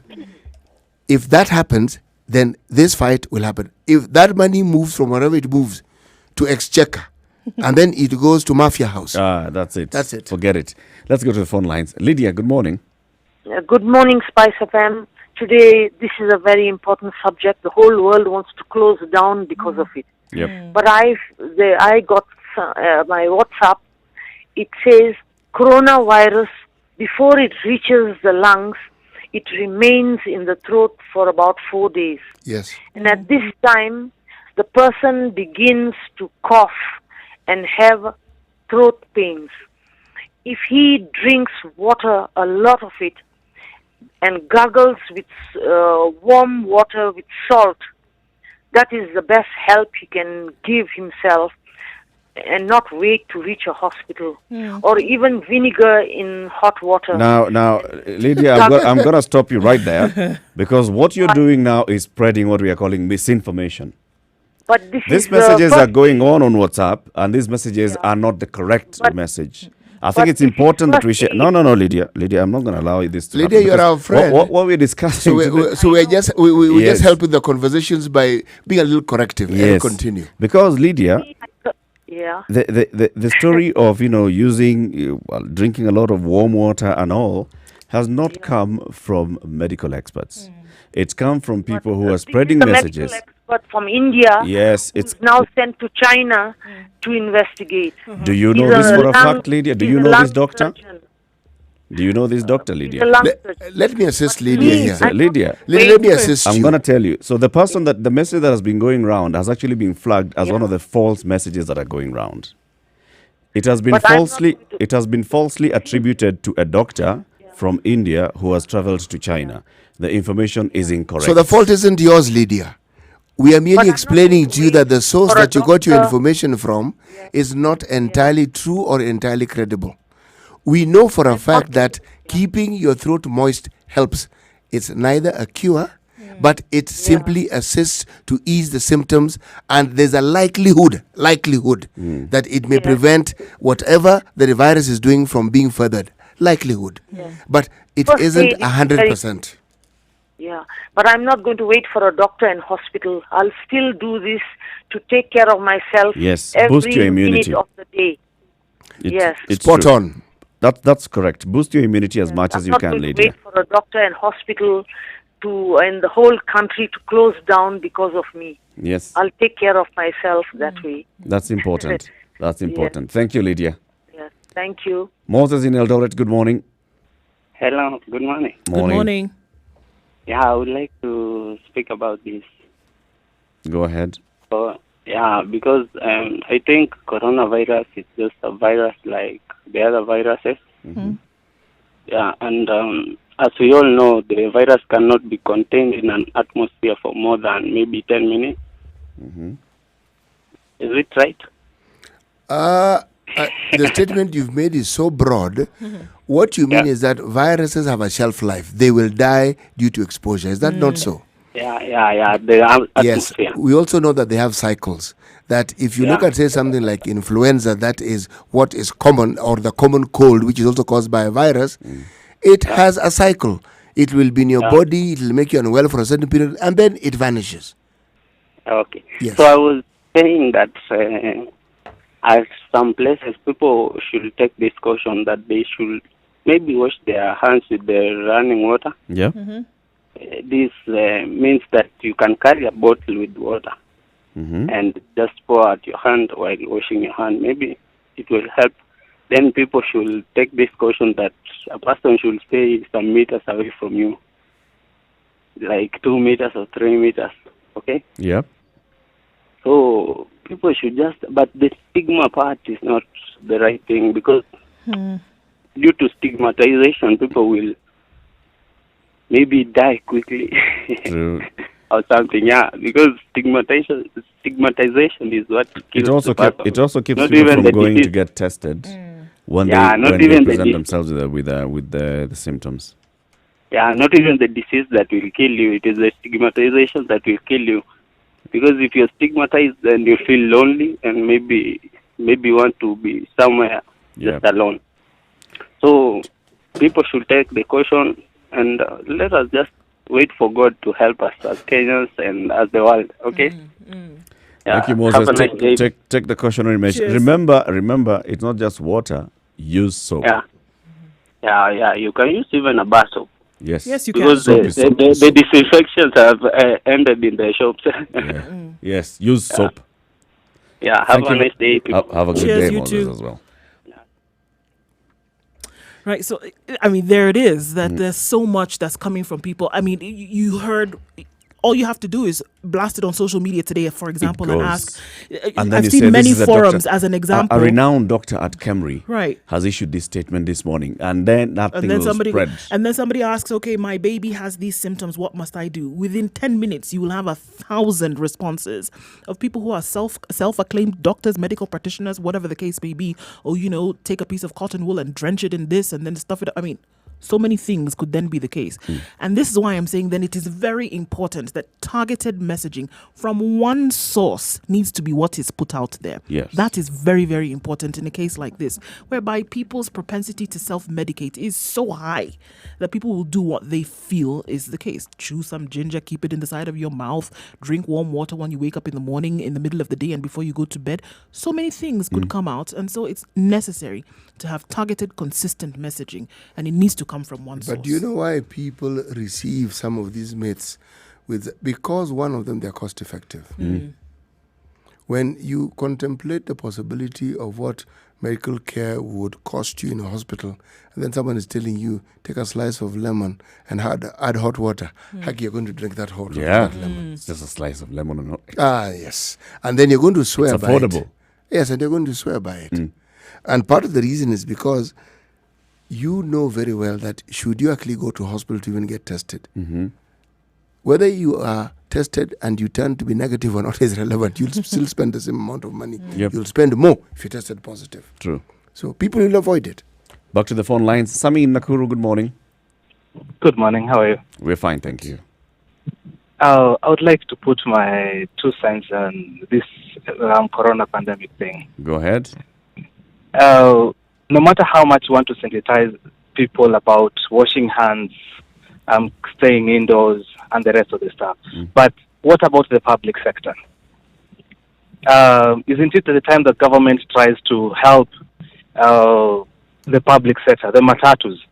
Like, I'll just ask a simple question. When was the last time that you tried to wipe your steering? And we all see those drivers having 2, 3, 4 drivers driving the same cars. Who knows where they were? Yep. The seats in the matatus, everyone is trying to hold on this. Even if you sanitize yourself as you're getting in. But the surfaces that you're finding. There's something else that you'll find inside there. So I think the government needs to pull up and really work out about this issue. I was watching a documentary about a Chinese, what they were doing in the train thing. And the government is really working hard in the public sector. We expect the same to be applied in Kenya. Our public sector. Yes. Thank you, Sami. Thank you. Bernard in Nairobi, good morning. Hello, good morning. How are you? We're fine, thank you. Yes, I'm glad that I've had the opportunity to once again call in. Yes. A few weeks ago, I think, if you remember, we were talking about, with you guys, about the government being prepared for the virus. And it was a matter of when, not if. And it has come to pass. Anyway, I think what the government is trying to do is commendable. I've not had anybody praise them for what they're doing. Yeah. I think the measures they're trying to put in place in respect to the resources they have is commendable. They're doing their best. Are you sure? Is that the best they could do when you say that they're doing the best? I'm sure they could do better, of course, with the exception of having the mafia house and all that. I think they're trying. They're trying. Other than that, I wanted to say, people again need to understand that it does not mean that coronavirus does not have a cure, because people are behaving as if there's no cure for these ailments. I think people need to understand, as long as they take the precautionary measures, unfortunately, before there is a cure, make sure that you report to the nearest medical facility. I think I need to step in here. Unfortunately, this is the thing. There is no viral cure. And I think we need to understand that. What happens is that your body is treated to manage the symptoms. So essentially what happens is that you keep walking around with a little bit of that virus in your body, but in the future, your body is able to deal with it. That's the simplest way in which I can put it out here. That's why for the common cold, it's a virus. You could get it today, and then a month later, you could get it again. You're not cured from it, but that your body is able to manage the symptoms with what you do to mitigate. Drinking a lot of water, increasing your intake of vitamin C and things like that. So to get it understood that there's a cure, unfortunately, is not the case. Thank you for the correction. But at least it does not mean it is something that cannot be managed. It's not a death sentence. You're right. It can be managed, absolutely. Lastly, and this is a theory, I hope nobody shoots me because of it. No, sir. We will not shoot you. Not today, at least. So please, just say your piece. Say your piece in peace. In peace, yes. In peace. Now, my theory is, we have absolutely tortured and polluted our nature to such an extent that this is nature's own way of fighting back, because it has to cleanse itself of what other ills that we are doing. It has to recover itself. So some of these elements, again, this is my theory. I'm not saying it's absolute truth. Yep. But again, maybe this is nature's way of being able to probably reduce the population so that it's able to manage whatever population there is. I mean, it is my theory. Thank you very much. Asante sana. Asante sana, Bernard, and have a good day. It's nature just trying to reset. Reset the button in this case. Just playing, Right. pressing the reset button. And the information that is shared out there, as you can hear, I mean, there's a lot of information and misinformation. It's obvious to the mandarins in government. It's clear. They know. I mean, they need to share proper, correct information. That's why they even came up with that SMS platform. Now, why I'm pissed off with them is Again? you send you send this and say we'll be sending you information on this SMS, and then you don't. And who do we ask? We call that number to say I was receiving it. I was I have waiting not to received receive this. SMS Please. from you. Can Yeah, you please get send, it? please send me information. I mean, what's the point? And this is where you're absolutely correct when you say information is important. Information from one reliable source is important, and keep sharing that information over and over and over and over and over again. And in this case, demystify the myths. You can't debunk. You can't pay lip service to this kind of thing. You can't say we are going to do something and then you don't follow through with adequate action. You can't do that. You can't say we're going to be sharing information and then people have to wait 3 or 4 days before they receive the first thing from you. All right, then when it does come, people are just going to think, okay, right, they needed to send something to me, and so that's why they actually did it. But in terms of having a genuine interest of letting people know what the situation is, I don't know if it needs to be injected from heaven. No. I don't know if that desire You or are someone who willingness understands communication or willingness needs to, Look, take for instance the Before word. you come in, Yes, there's a please. caller from Garissa. This is Bashir. Good morning, Bashir. Good morning. Thank you for giving me this opportunity to say something a little bit. Karibu. I wanted to say something about a lady who said that, if you use a warm water, can't help, because she said the virus stays days, she said, in around the throat area. Mm-hmm. And you guys somehow actually cut that lady. She didn't finish even. So I don't know why, because she just made a suggestion, because nobody even knows what treatment works. Everybody's trying something different, because if she suggested that, why guys did you cut the lady? Because it's just a suggestion. The reason we're doing that, Bashir, is because this information is being spread on social media platforms, being falsely attributed to people who are called doctors. This is a doctor in India who has written this information down, and this is the way to deal with this. The information has not come from the known sources, World Health Organization or the government. So when that's the import of what we're discussing this morning.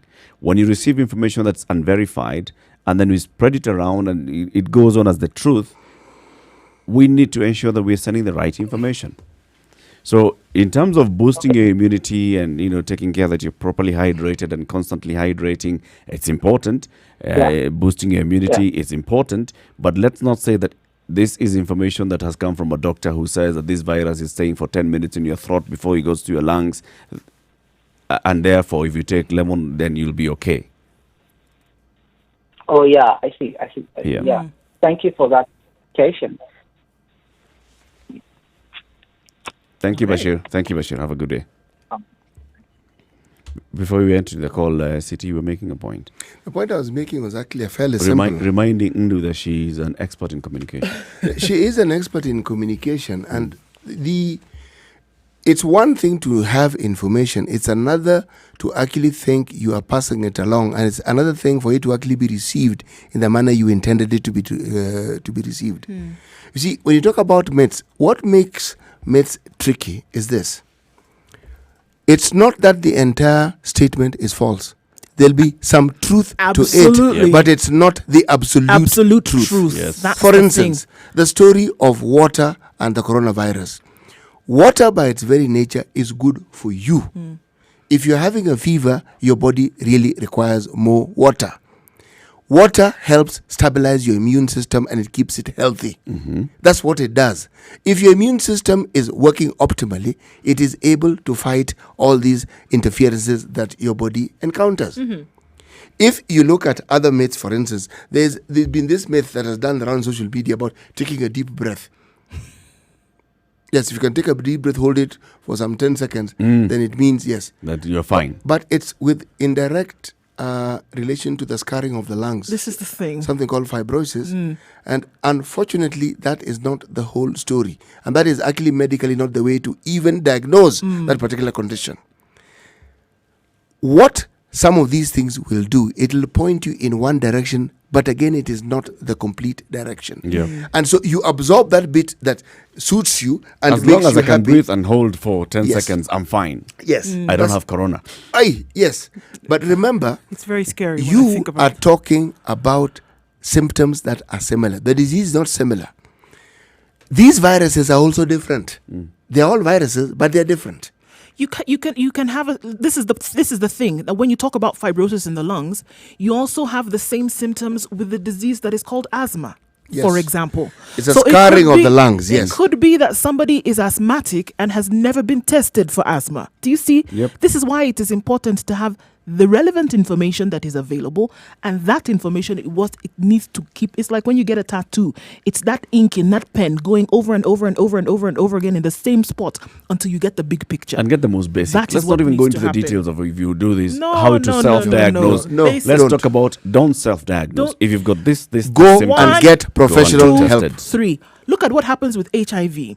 Debilitating virus, and when it now transforms to AIDS, there's so many things that are happening in your body. The messaging, and I keep going back to this, if it becomes repetitive, look, I'm not even sorry. But the thing that they did with this messaging is that there are 3 things that you absolutely need to know to keep yourself safe. They didn't go into the whole encyclopedic explanation Yes, of the what the disease virus and does, this how it and this and manifests. this. No. No. Let's go to the 3 phone line. things. Final phone call of the hour. Francisca is calling in from Mombasa. Good morning. Yeah, good morning, sir. Good morning, Francisca. Okay, I'm just calling to talk about what the president yesterday said, the government and president said yesterday. Yep. Now, instead of closing the schools, they should have taken these shamboos and sabunis waende wapeleke huko hivyo shuleni, naona. Lakini si mambo ya kufukuza watoto kutoka shule. Hiyo ni kama kukimbia shida. Unaona? Kuna kukimbia shida na kuna kutatua shida. Hii si kutatua shida hii ya kuambia watoto shule zote zifungwe. Okay, that can be part of the solving the problem. But first they should have shown us vile wao wenyewe, vile yeye mwenyewe president mwenyewe na watu wake ama hiyo kamiti yake pale. Vile wako suppose kuanzisha ndio watu waonyeshe vile tukikuja huku nyumbani. Haya basi tutafanyaje na hao watoto? Wanunue hizo bidhaa wapeleke kule. So watoto waende hata wale walimu wanatoka kule nyumbani wanaenda kila siku kwa wale watoto. Wako suppose kuwa na hiyo kitu ya kupima mwanzo pale hivyo kwa gate kila shule. Kama vile wanaenda wakifanya hizi BBI kazi ya nini huku kote hivi wakienda wakisimama kwa jukwaa na kutuambia hivi madam, please, we are just down here Kenyans and we are waiting for that government to help us. They should have started to help us. Kama vile wanaenda kwa kila county BBI sijui nini waende kwa mashule. Waende kwa mashule wapeleke hizo vipimo huko please. Good point Francesca. Alafu wakipima hata walimu wakitoka kule, because walimu wengine hawalali pale na watoto. Wanalala kule hivyo, wengine wakikunywa, wengine wako na watu wengine wanagadha kule wanaweza collect hizo viini kule kwa wale wengine. Sasa nao wale pale hivyo waende wapeleke hizo vitu zote pale wakiingia kwa gate kila mtu, because hii si kitu ati itashika mtu kama ukimwi ati ni mpaka uende na mume hapo ama na mke pale hivyo ndio ushike. Hizi ni vitu za kuongea na kukaribiana, lakini si kutupa watoto huku nyumbani na kuambia wazazi tena tusiende kufanya kazi na kufunga kila kitu chote kifungike. I think the only thing Uhuru could have done, actually used to be my boss in Voyager. I used to work in his hotel. He's a very good man, but his siasa zimemharibu. Lakini sasa wacha nikwambie, cheka sana we mami.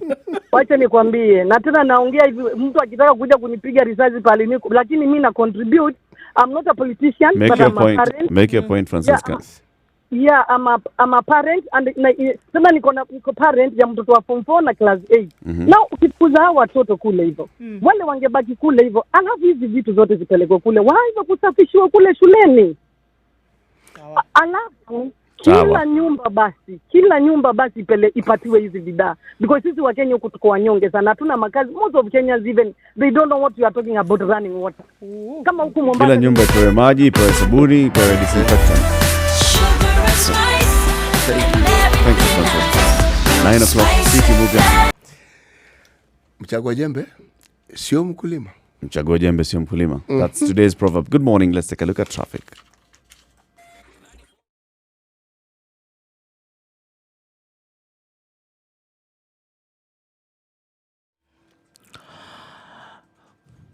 It's clear on Jogo Road, Madaraka towards Jogo Road. Very, very clear coming out of Buruburu today. Thika Road flowing. On a Monday, this is good stuff.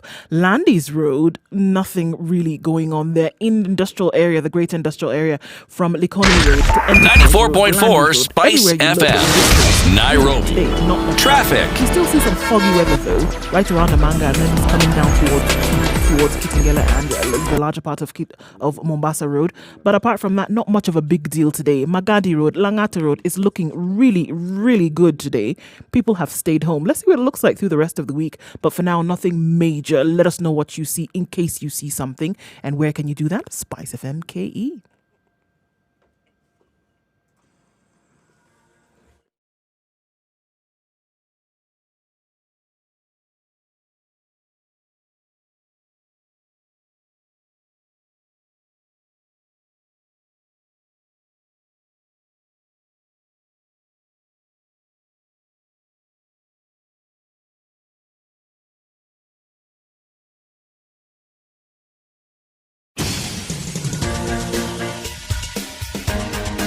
This is The Situation Room, the home of hard-hitting political commentary and penetrating insights about the state of the nation. This is a talk radio experience like no other. The Situation Room, a place for hard truths, debates, and elevated conversations. The Situation Room, witty, political, engaging, deep, controversial. In the room, we have C.T. Muga, researcher, academic, seasoned political observer, a fountain of wisdom in these politically uncertain times. You heard what Francisca is saying.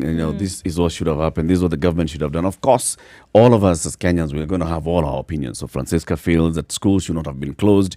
Retain the children in schools. They are safer there. They're in a contained environment. If it's boarding school, they're in a contained environment.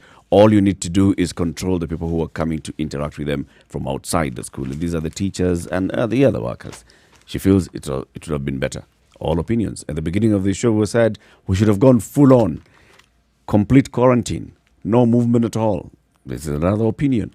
We've talked about, this is not an opinion, this is a fact that, information should be shared. This is not about how if information should be shared and not just being shared by press conferences being held by the response committee.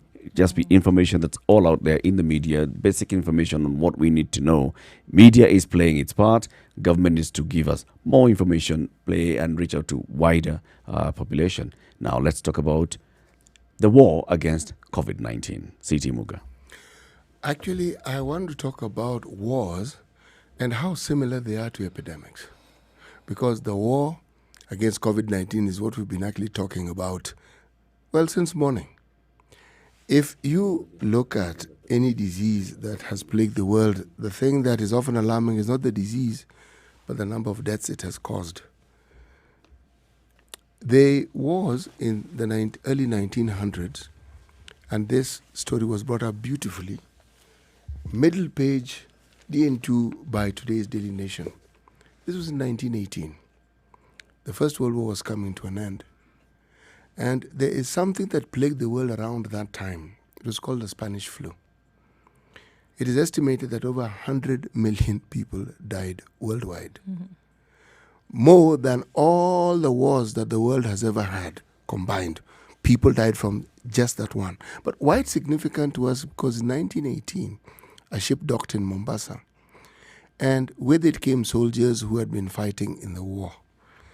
And the areas around the coast were visited by an illness that was made prevalent by coughing, fevers, things that people are familiar with, but something unfamiliar. This is something that killed people. Now, according to the Times, and you see, we are talking about 1918, the figures that came about and the figures that were then considered to have been representative of the numbers who actually died within Kenya, as we know, there was 4,593. Now, what isn't perhaps known by most people, but there was a war in the Americas called the Spanish-American War. This is 1900. When you looked at that war, what they determined and what became obvious was that people who died from yellow fever, malaria, and other related diseases were more than the people who actually died from that particular war. If you look at an earlier time, you heard me mention the Spanish conquistadores. You bring it to end the Second World War. You bring it to any part of the world where there has been war. Because of the movement of soldiers, the movement of people, and the deplorable situation which people live in, it has been an opportunity for many diseases to spread at a much faster rate.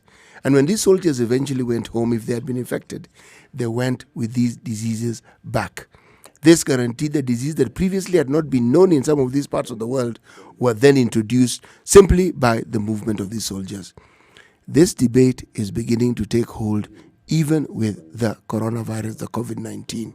And there are people who are saying that when they look at the military games that took place in Wuhan in October last year, they are arguing and saying that this could have been one of those occasions where the virus actually came into the country, but it came in because many people from all parts of the world had come in. But it then brings the debate of where do you find similar viruses that bring about similar symptoms? And on this rests what I'm saying. Symptoms are symptoms, but they do not necessarily mean that you're dealing with the same disease. If you have malaria, you will have a fever. It doesn't mean you have influenza. You may have malaria. If you have influenza, you'll have a fever. It doesn't mean you have COVID-19. You may have COVID-19, but it also doesn't mean that you have HIV, because if you're unwell and you're exposed to many opportunistic diseases, one of the things that will happen to you, you will have those symptoms that exhibit themselves. Symptoms may be similar. Seeking medical advice and it being affordable when you seek it is what is going to dog a third world country.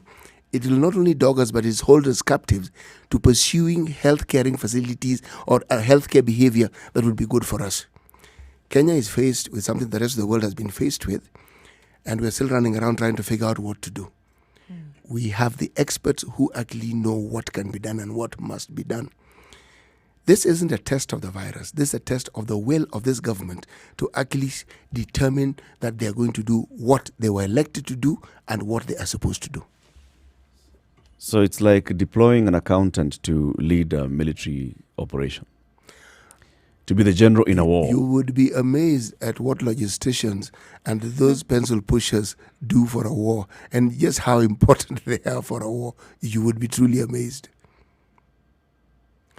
The pencil pusher has the authority to get all the expertise that are medically inclined at their disposal. If you don't use the resources at your disposal to fight a disease that you can understand because of these experts, what else is there to say on the matter? Because it isn't as though we are replete with inefficiencies in the Department of Health. This country has an extremely robust health system. It has well-educated people. It has specialists who know exactly what to do. We take it further in this country. We have an entire department, the Ministry of Health, that does nothing else, is mandated, was created by an act of parliament to conduct research into these very things. And they have centers that deal specifically with specific diseases that are likely known to men, and some are that which keep surprising us, COVID-19 being one of them. And because it's a virus, it can be directed to a department within the institution that deals with it, virology, the study of it. The University of Nairobi has a similar department. The University of Nairobi even has a facility that deals with research that focuses specifically on vaccine development. We are actually equipped. It is how we use what we have.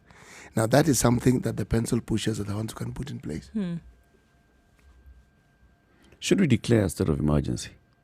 It would help tremendously, because if you declare the state of emergency, then resources would be focused on this thing. And as you put it well, that's why I agree with everything. And then move backwards. Don't wait until it gets into a situation where it's completely out of control, then start putting in measures. That's not a wise way of doing things. Declare a state of emergency, put emergency systems in place, and then start working with that. You know, the reason I'm saying that is because our constitution guarantees us our civil liberties, right? Oh, yes. So today, President Uhuru Kenyatta cannot just wake up and decide to shut down, to restrict your movement just like that. He's got to use certain measures and instruments in law. Some of those instruments would come into effect by withdrawing your civil liberties, and that's when a state of emergency would come Remember, we do have pencil pushers who are actually supposed to understand the law and advise. We also have a guarantee in our constitution to affordable health care, which we don't receive. Yep. So if you're talking about abrogating our rights, that's what we talk about in this show all the time, because rights of the citizens are abrogated at every turn. Before you can even sneeze, it's been abrogated. So if you have a cause which requires a stern action to be taken for the safety of the nation, you can't ask for anything else. Why am I talking about wars? Because you mentioned about war against the disease. War is when we are fighting each other and we can see each other and we can determine how best to kill each other. Yep. Here you have a situation where we are at war with a certain living organism that you can't see, not with your naked eyes. You're not even certain half the time. You're busy trying to figure out how best to fight it. But my friend, the consequences are more dire than when we actually fight each other. This is the problem. I'm looking at the two directives that came from the Office of the Presidency. And the first was when we saw that, basically we were pussyfooting around this issue. And then President Uhuru Kenyatta came out and said, look here, these are certain things that need to happen. And then we had one case on Friday, and by Sunday, there were two more cases. And as a result of that, then we saw the many stipulations that came out. Do you think that it was as a matter of advice, CT, because you've just mentioned this now, people who make these statements or, declare acts of war are normally advised by people who they're surrounded by, isn't it? Yes. So do you think that the president then made these statements that he made because of the advice that he received from the experts that you say are here with us? Or was it that he looked at the situation and said, look, if I don't come in and do something about it now, we are going to get to a place whereby we will not be able to do anything about this thing? We didn't need WHO to actually tell us what was happening. We have resident experts who could have told you this. Exactly. That's where I was going with this. We didn't need WHO. We didn't need to even learn from China, with the exception of looking and seeing what was happening to understand what could happen. When you study or when you specialize in some of these things, you understand not just the history of these diseases or these microorganisms. You know what they do worldwide, and you know what is capable. But let me again draw a parallel and talk about similarities. If you look at the history of the World War II, because this is the one famous war that we keep referring to, Hitler became chancellor in 1933. Okay? There were a series of events that took place. Germany and Italy signed a pact in 1936, the Axis Treaty as they called it. In 1936, November 25th, Nazi and Germany, they signed an anti-communism pact against communism and Russia, specifically. 1937, Japan invaded China. That's in July. In 1938, Hitler just took over Austria. He didn't really spend much time on it. He just took over it. And that particular process was called the Anschluss. In 1939, they invaded Poland, and World War II as we knew it began. Now, in 1939, September 3rd, France and Britain declared war on Germany. From 1933 to 1939, those were 6 years, Hitler had shown signs of his desired expansionism, and there are people within Whitehall who were warning the government. I was trying to remember the name of the gentleman because I read it, who committed suicide. He was a government civil servant in Britain, and he had warned the government and said, this guy is going to do this. He warned and warned and warned until it became patently obvious. He couldn't take it. It isn't surprising. This is one case where you don't blame the government for not being prepared. Governments are never prepared. Look at America. The signs were all over the place, and look at they're so like us. Trump was just issuing statements, words. He actually said it's not going to get bad. He said this. Don't worry. He said it's not passing cloud. It's nothing is going to happen. When the sun comes, when it gets warmer, this thing will be dealt with. His exact statement was that we have really everything under control here. This thing isn't really a big issue. You're not like China. No, essentially we are not like China. Now, the world over, it took Bill Gates during this TED show to talk about the Ebola. And then he talked about something that scientists tell the world over and over, and they never listen. The key message was that we are fortunate about this virus. It didn't claim as many lives.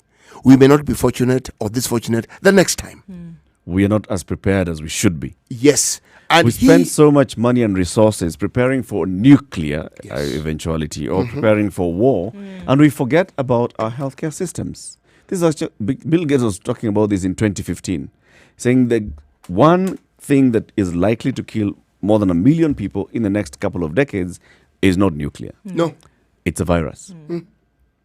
A fast-spreading virus that causes an epidemic, and this is what we are seeing now. And these are the times that we are currently living in. Yes. And he talked about, the healthcare systems not being ready, not being prepared, not being able to cope with this. And he was saying that you actually need to consider this thing and prepare for it the way the military prepares. And this is the bean counters you speak of come in very handy because they can do the maths for you and cost it for you.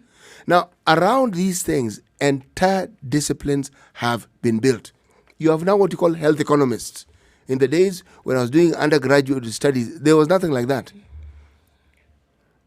You didn't have medical economists. You have them now. You know why? They've long understood that much as you have healthcare and the planning, forget the financial, there's a wholesome planning for it that needs to take place. These disciplines are need-driven. We are talking about war. Bill Gates brought that analogy of war and said, if we prepared for medical issues the way we prepared for war, it's amazing how we would be able.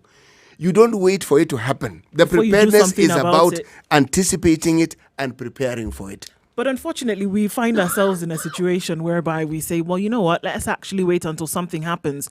And then we can apply some kind of, resource to it or say that, we'll do one, two, or the other thing. It's too early to deploy some of these measures. We don't have any cases. And the likelihood of us getting any will be very slim. Really? No. We want to be prepared. It's not going to go to waste if you do. That's the thing. It's not going to go to waste. 17 minutes after 9 o'clock, this is The Situation Room, Kenya's biggest conversation. Let's take a short break, take a look at the weather, and then the conversation continues.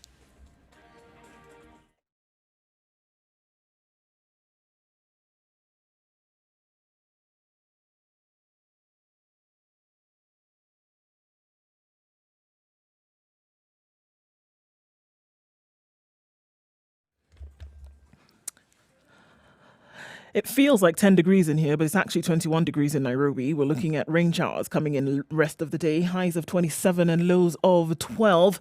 Taking a look into Nakuru and 20 Spice degrees. FM. It's going to be rain in the afternoon. And Broadcasting highs of worldwide. 27. Spice In Nyeri at FM. 21 degrees. It's going to be partly cloudy. Rain coming through in the afternoon as well. The weather with Spice It's FM. 18 degrees and mostly cloudy in Eldoret, and it's going to give way to rain showers later.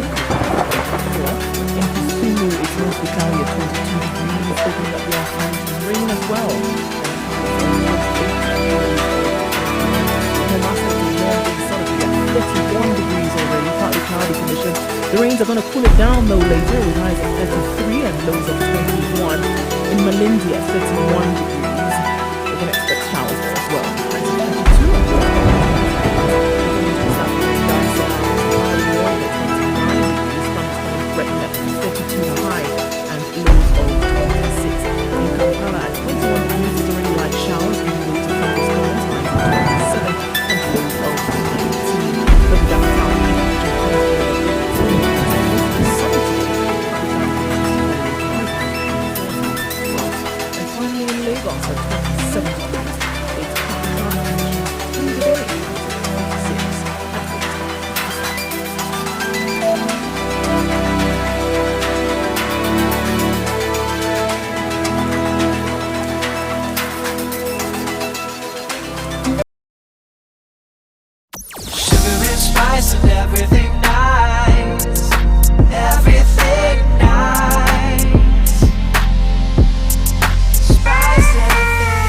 Spice up your life. Mature, intelligent talk every morning. Spice up yourself. 20 minutes past 9 o'clock. Good morning, and thank you very much for tuning in to The Situation. Mornings done right. 94.4 Spice FM, Nairobi. The COVID-19 epidemic globally and war. Precisely. You see, when you talk about a Ministry of Health, one of the things that is required of it and the thing that you should have is what you call strong health systems. Now, health system simply means that when someone seeks health, certain basic things are in place. If a mother seeking to give birth goes to hospital, they are assured of the services that a mother in her condition should be. The child who is unwell, if someone is exhibiting signs of something that is known like malaria, basic, the system is there, you know what you'll be taken through. If this doesn't happen, you do this. But for that to happen, you need to have certain things apart from just the personnel, the equipment, and then you need to have the products that go with that particular service. Now, if there is, should we say, a disconnect in any of those, then that system cannot be called a strong system. Yep. If you have big hospitals and there are no doctors, what are you doing? Yeah. If you have many doctors who can't work, what again are you doing? Or doctors without nurses. Yeah, precisely. All these things happen. Now, if you want to consider, for instance, the issue of research, I'm bringing in research because it is futile to be able to have a health facility and not have something complementing the understanding of why those diseases are the way they are and what they do. So research and development becomes important. Now, this country has research and development. We have it at university level, and we have a Kenya Medical Research Institute. So in that respect, one could argue we actually have a structure that is supposed to provide us with a very strong health system. Then comes in the clincher. We budget for these every year. We even did better. We devolved them. Then the disconnect comes in. We devolve them, then we don't fund them. Yes. And then the very service that should be there, given the system that is in place, does not take place. So it's not COVID-19. No. We were having problems simply managing basic illnesses because the structure in this case was weak. Yes, that's it. Because funding, budget there, yes, but it wasn't doing what it was supposed to do.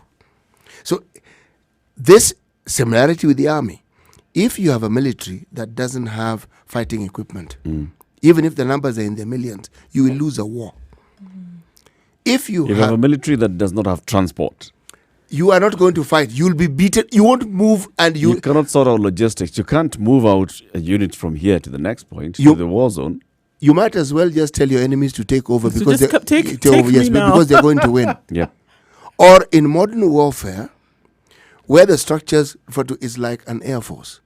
If somebody wants to quarrel with you and they don't have an air force, they're silly. You can finish them within an hour. The entire country can be finished by the country that has an air force. Yeah. That's the nature of modern warfare.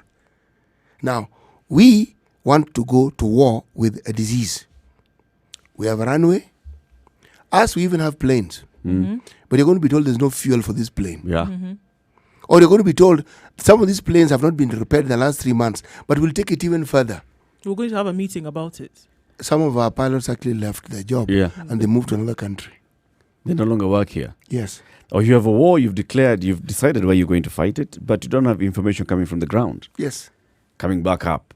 So so that you're informed about what the military generals can decide how to approach this war, the tactics behind it.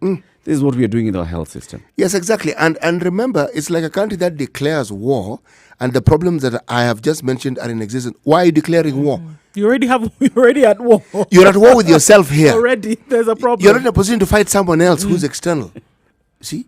We are declaring war without a military. No, it's a ramshackle. It's not even a ragtag outfit that can even sort of like maintain a good guerrilla war. We don't even have it. Now, there is my argument, so beautifully painted, for why development needs to be something that happens on a continuous basis. Because then what that does is that it prepares you for war at any time you're ready.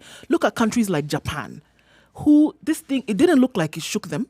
They have high cases of infections in their country. They have some deaths. Even deaths. Yes. They have deaths. But this thing, did you hear that they were suffering or saying that, we're not going to be able to handle this one? It may have jolted them a little bit, but it did not destabilize them. Because they said, okay, this is what we're dealing with. But because they had all their ducks in a row, you are ready and you're focused to say that come what may, we're ready to deal with whatever it is because we have done the work prior to make sure that our systems are secure and that we actually are showing that we know what we are doing. To the point that you say, all right, we're going to close schools. Nobody's asking questions about what is going to happen tomorrow. No, we're going to close schools. Okay, we sit at home. People don't go to work. The next day, not 2 weeks, the next day they said, oh, all right, nobody goes to work. Everybody stays at home. 2 days later, all right, we realize that we've asked you to stay home and we understand that a lot of you daily earnings are what you live on. So we're going to give you $80 a day. We will pay you to stay at home. We will pay you to stay at home because we also realized that in this short period of time, it was not then possible for you to get an au pair, added care for your children or whatever was required. And you also need to be at work. Okay, stay at home. We'll pay you. Apart from that, we already set up centers within the cities, within the towns to make sure that food then you can get food or your basic supplies or things that you need. All you needed to do was go to point A or point B. In extreme cases, we will then deliver for you at, guess what? Cost. Unbelievable. But it sounds like a dream, it doesn't goes it? beyond just but it preparing didn't just with money. Of course not. It's a plan. It's a focus. It's being By the way, deliberate the money from is the just very a beginning. manifestation of their preparedness. The money, yeah, exactly. The money is just a tool to have it done. But in terms of the plan, it was there. Did you hear us mention It's a character of the people. It's a character of the entire nation, the character of leadership, and the style of leadership. America has money. America has plenty of it. A lot of it. A healthcare system that, they say they have put money into it. But look at how they're dealing with it now. The national government, the federal government is arguing with the state governments. Why? Because, who has control? The New York governor is coming out, Cuomo, saying, you know what, Trump, it's okay, just stay in the White House. Let me handle this in New York. Why? It's because of the kind of system of government that they have, the kind of arguments that they're having. The president comes and gives $50 billion and says, this is what we're going to do. Where exactly does he give Where does he place the $50 million? It is like the managed equipment system in Kenya. It's coming from the national government. This is what we're going to do to sort out this issue. To whom are they giving the money? There you go. Private sector, America. So and it's an line up opportunity the private for them sector to line up some people's pockets and the CEO of this company, the CEO of the other company is a very good gentleman. How does that translate directly into essentially helping people who need the help because of the coronavirus? It doesn't address the problems of the ground. No. So yes, I agree with you completely, Indu, that preparedness and working ahead helps. But also what this coronavirus is exposing to us is that's not enough. You also need to work on the software. And the software is ensuring that the system of government that you have works and functions very well. This kind of back and forth between national government and the state governments and the federal and state, local and national is not helping.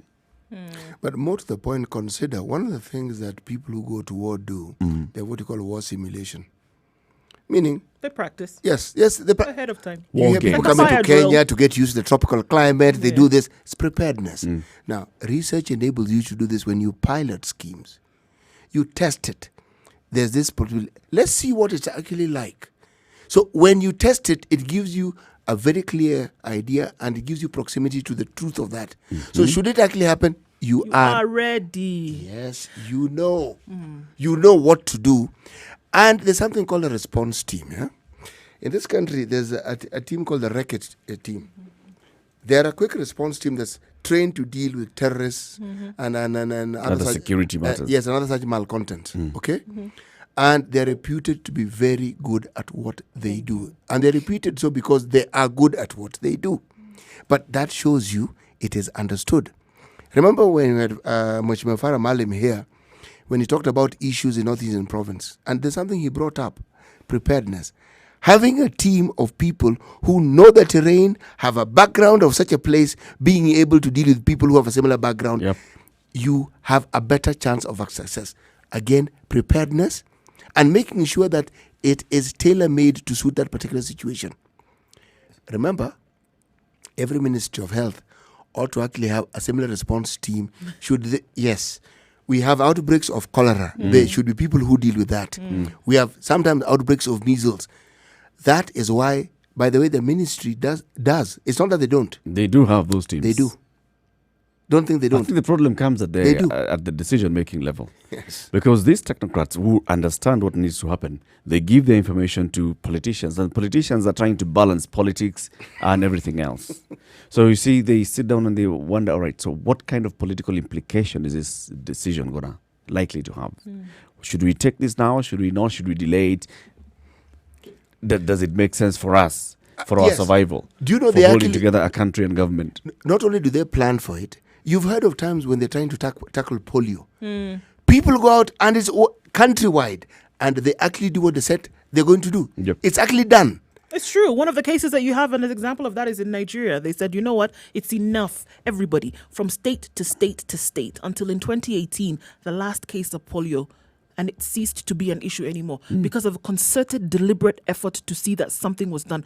All systems go, everybody aware of what they were supposed to be doing. Focus, let's go. So the money was not, we don't have money. It was about, this is what we are going to do. The money is a tool that is going to help this happen. Yeah. So in terms of fighting a particular thing, you're able to do that because you're all on the same page. It can be translated across board to what we're dealing with today with COVID-19.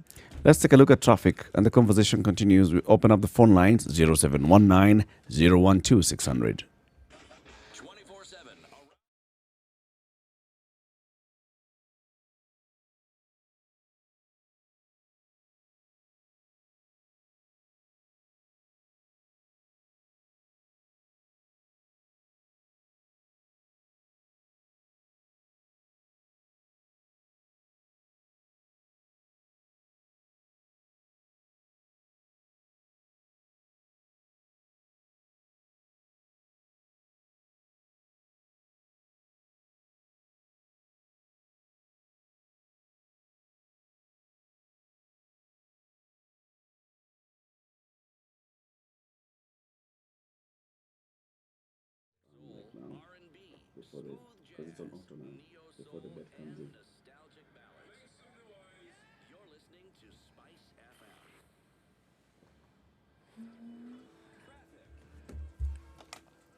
I got nothing, folks. It's really looking good. Classic Today. soul, That's all I just R&B, have to say smooth that, jazz, Mombasa neo residents soul, are worried and that crowding on nostalgic the ferry is ballads. going to be a bigger issue You're listening than to making sure Spice traffic is FM. flowing. So that's one concern that's coming out there. So we have some Traffic. people who are then are not getting on the ferry this morning, but there's still 5 ferries up for use this morning. The road very clear. Nairobi, then moving that way, see things Mombasa Road, not an issue whatsoever. So like I said, I've got nothing. Spice NK, you let me know what's in there.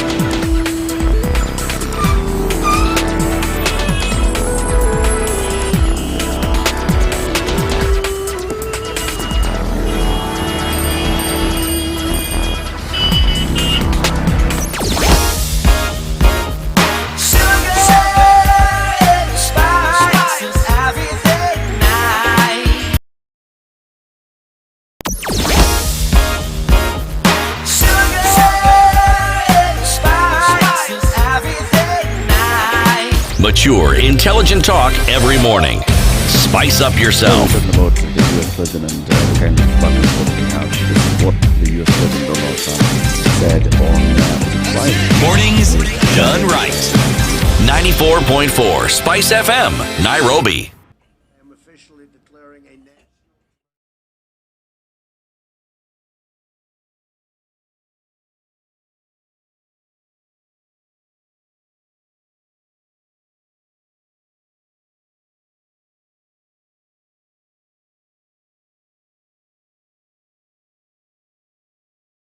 To unleash the full power of the federal government in this effort today, I am officially declaring a national emergency. 2 very big words. The action I am taking will open up access to up to $50 billion of very important and a large amount of money for states and territories and localities in our shared fight against this disease. In furtherance of the order, I'm urging every state to set up emergency operation centers effective immediately. You're going to be hearing from some of the largest companies and greatest retailers and medical companies in the world. They're standing right behind me and at the side of me. I'm also asking every hospital in this country to activate its emergency preparedness plan so that they can meet the needs of Americans everywhere. The hospitals are very engaged. New York and various other places are also very engaged. Dr. Fauci said earlier this week that the lag in testing was in fact a failing. Do you take responsibility for that? And when can you guarantee that every single American who needs a test will be able to have a test? What's the date of that? Yeah, no, I don't take responsibility at all because we were given a set of circumstances and we were given rules, regulations, and specifications from a different time. Wasn't meant for this kind of the Telegraph, though you event, just played there. With the kind of numbers that we're talking about. And what we've He was done is asked by redesigned a it very journalist whether he quickly takes with the help of the responsibility. people behind me. That's the only clear thing he And we're said. now in Whatever very, followed. very strong shape. Did you understand it? No. Yes. So big words, yes, I did. national and emergency. What he's saying is the advisor we'd been given was not for such a kind of a situation. So what advice were they given for which sort of situation? Yeah, they'd been told the that situation they have enough. existed. It They was have- coronavirus. They have enough testing kits, and they didn't. Eric, they were talking about coronavirus. The advice had to be about coronavirus. Of course. So what else? What else would we be talking about? What other situation? You know, while talking about viruses, one of the things we need to tell our citizenry, there's this thinking that if you're an African, you cannot get infected. You can. If that virus infects human beings and you're a human being, it can infect you. We have 3 Kenyans who've tested positive. Yes. So there's your proof. The issue is they will tell you they traveled from, giving this virus a foreign residence doesn't mean it cannot affect you. It affects human beings. If you're a tree, you'd be safe. It wouldn't affect you. Yep. But if you're a human being, If you're a tree. Yeah. well, yes, I'm saying. I got it. CC. Yes, exactly. Or maybe it's Okay. getting it, just we don't know. Maybe trees are actually. All right, let's getting make it it. soft. If you're a plant, it wouldn't affect you. You must understand that you don't hear of malaria in England, you don't hear it in Germany because they don't have what it takes to actually acquire it. Mosquitoes that bite you and then infect you. Hawana, they don't have. Okay? But if they come here, they'll be infected. If a Kenyan goes to a place which has that virus, whether it's coronavirus or whether it's influenza, you will get it. Just like people who have young children, every first month when schools open, the entire household has a cold. Has a cold. And that is because the child has gone and picked up the assortment of colds that their playmates have and they brought it home. So everybody has a cold. People who don't have very small children don't have that sort of problem. They have others. So it's best for your child not to go to school in the first week. It is best not to get a cold. All these prescriptions are very, very interesting, I must say. Phone lines are open 0719-012-600. That's 0719-012-600. City Muga is comparing war to the fight against coronavirus and looking at the preparedness of a country. Look at your health system. Look at your military. Treat them the same. Same thinking because it's a war you're fighting. Simulations. Before we went to a break, we were talking about A simulations. good health system. So how would you simulate this?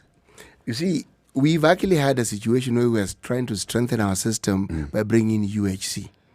If UHC is brought into play and was working, it would then mean that you have a system where the mwananchi in every county is guaranteed basic health care. Now, if you're guaranteed basic health care, you will not be afraid to go and seek it because it's guaranteed, isn't it? So it means the preventative aspect of healthcare can actually have a good boost and can be taken care of. So if one more disease enters the system, you already have a platform from which to address it. Right now, everything that dogs our healthcare system renders us unprepared. That's what it does. And in the absence of that help, let me give you an example again of a situation where decisions are made, and it's similar to decisions that people make in war, which are ill-fated and end up in unnecessary deaths.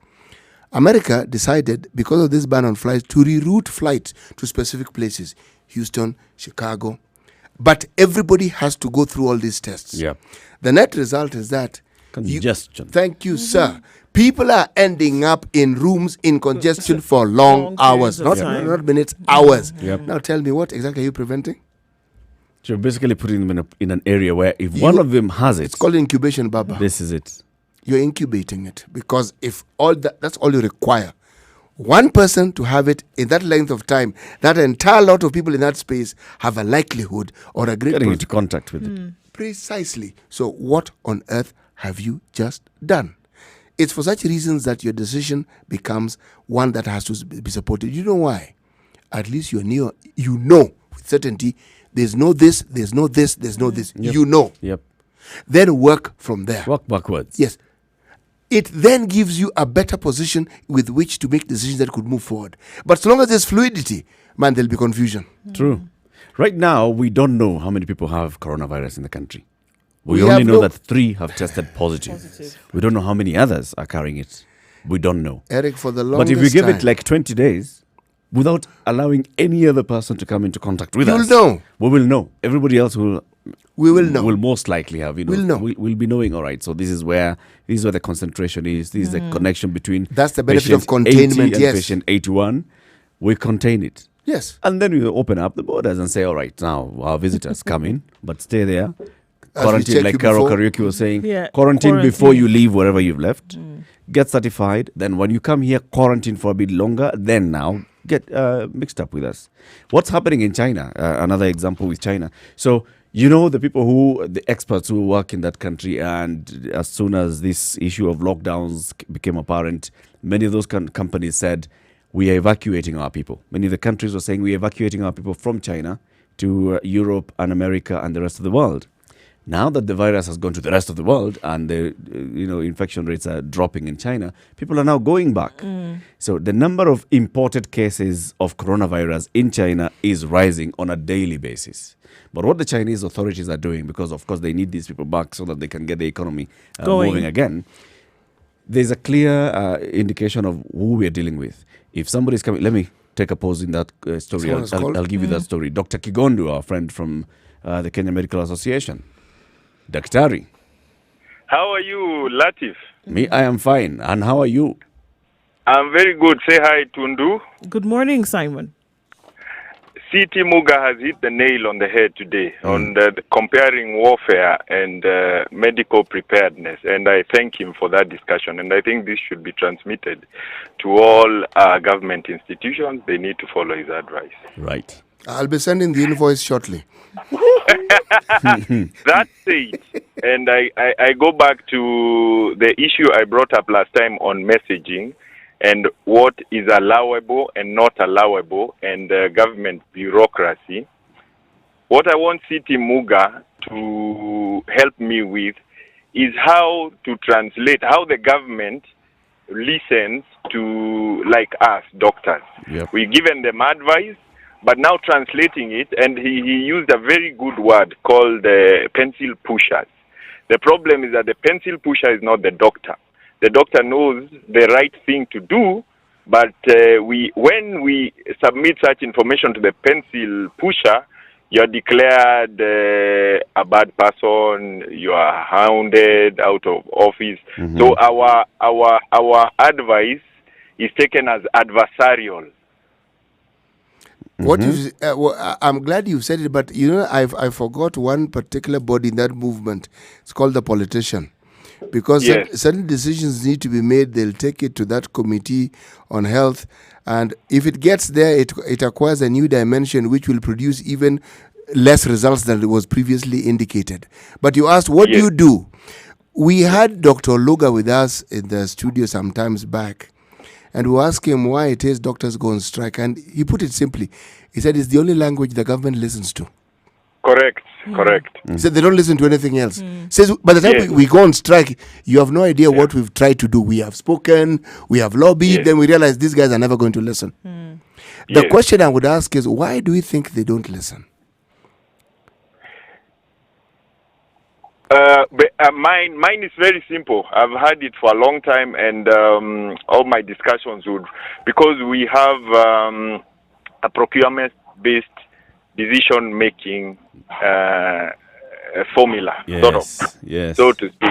So, for instance, it's very easy. In the year 2012, we said that the medical equipment scheme is a scam. It's procurement-based. And it's very simple. It's very simple. The machines they are proposing to buy and push to the county is not what the county requires. But because someone has bought it and must make profit from it, you must push to it, and we are now paying 200 million per year per county. You see? So even when we say we have no power, then when we for instance, let's put like Oluga says, we go on strike, then it will be said that the doctors are not at work, and hence that's why the health system is collapsing. The coronavirus outbreak has even brought a bigger, now easier for us now to even a better thing for us to push our agenda. One, we have always said that health and investment in health is not an expenditure item in the budget. It's an investment. Yeah. Let me give a direct example. 800 billion spent on the SGR would have made the Kenyan health system so much better with the 6,000 ICUs that Italy has, and they still cannot cope with the magnitude. But we put it on the ground. We have a loan we are paying, and as a result of that loan, we are having to repay back 60% of our GDP, and therefore there is no money in circulation. There is no more money to put in health investment, and even that is probably the quagmire the Ministry of Health is now facing, because they may not have even the resources to actually do what the mobilization for this emergency. Daktari, how much of our healthcare service is supported by external donors? What percentage? A large percent, like Precisely. for instance, a lot. Yeah, It's around. It's been up to even 80%. Am I right? it can be, yes. Yes. Yes. The truth of the matter is this: our healthcare system, as is budgeted for, and as is that which is reliant on the government, has always proved to be inadequate. But because of HIV, that and other diseases, emerging diseases, and what have you, we receive enough funding to actually make our healthcare ministry not only functional, but it should be in a Sort position out our future. Thank you, to meet the needs of the healthcare demands that we have in the country. Yeah. So even though the government does what it does with the internal borrowing, those are shenanigans for another day. But the truth is, this particular ministry gets sufficient funding to do what it's supposed to do. But the people who are at the helm, when you ask about the problem, you are asking people who are determined to rob you on a daily basis to help you. How is that going to work? Yes. Because their thinking and focus is not helping, it's robbing you. Yeah. So anything that has to do with working towards achieving good ends is strange. And if you sort of like point them, it's like unaribu biashara. Why are you interfering with the process? We have been targeted for Aribu in Biashara. Yes. Someone buys equipment for blood that you don't need.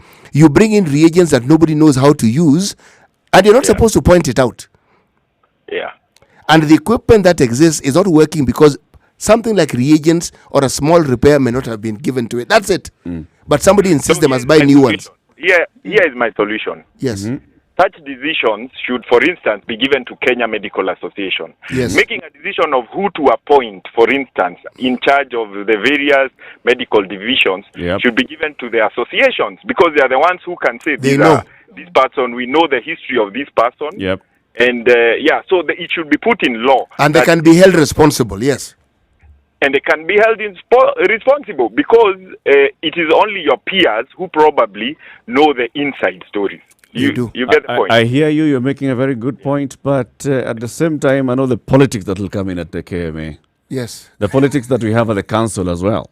Somebody wants to then have a power grab at some point. No, exercise. They already have it. Don't now exercise it even more. We see that we speak this way because historically that has been the case. When a decision has been given then into the hands of another body, everybody's going to rush and want to share part of this pie. That's just, I think, the wiring or the makeup of individuals when things then change in terms of the shift of power. No, not really. For instance, decision making at Kenya Medical Association is via a national governing council. A national governing council is constituted by the principals of all divisions. It's very difficult to, you get the point.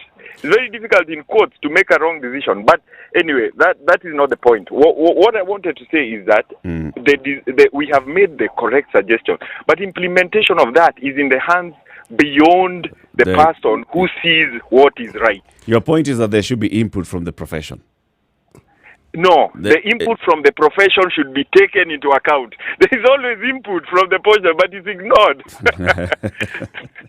you know, Daktari. Yeah. If the Kenya Medical Association and the associations related to it perhaps took a more active and robust role in civil society work, took a more robust role in the politics of the world, took of our country, took a more robust role in displaying clearly how they discipline errant doctors and how they support the truth when it comes to things that have gone wrong and doctors are squarely to blame. If they took that position, they would have a moral foundation on which to base certain things. But sometimes, for reasons that you understand better than I do or we do, you take certain positions or you are perceived to take certain positions. So it weakens your position. So even when you speak, you're just one other body. And yet you are the body that actually ought to have a final say on these matters. But let me have an input on that. You see, I, as the doctor or the medical association, do not have the political clout of the politician or the government functionary. You do. And I do not have a crowd. You do. You get? You do. I would say, You but do. If the politician says something, I do. You do. Believe me, my brother, you just haven't exercised it. Yes. The Law Society of Kenya, over time, and even when Nelson Having was campaigning for a brave new bar, it's because you wanted to take us back to those days. Yes. When the Law Society of Kenya was very active, was vocal on matters regarding law. It took the leadership of the country head on. You can be more vocal, be more visible. Start by being more vocal. I think from the very beginning, what you said in terms of how you need to be, it requires a certain amount of resolution. You have to be resolute from the beginning that this is what we want to change. There will be no voice that will come, wavering or not. There will be no force that will be able to take you off that resolution. And the only way you can say you can't, Daktari, unfortunately, is when you're not resolute from the beginning.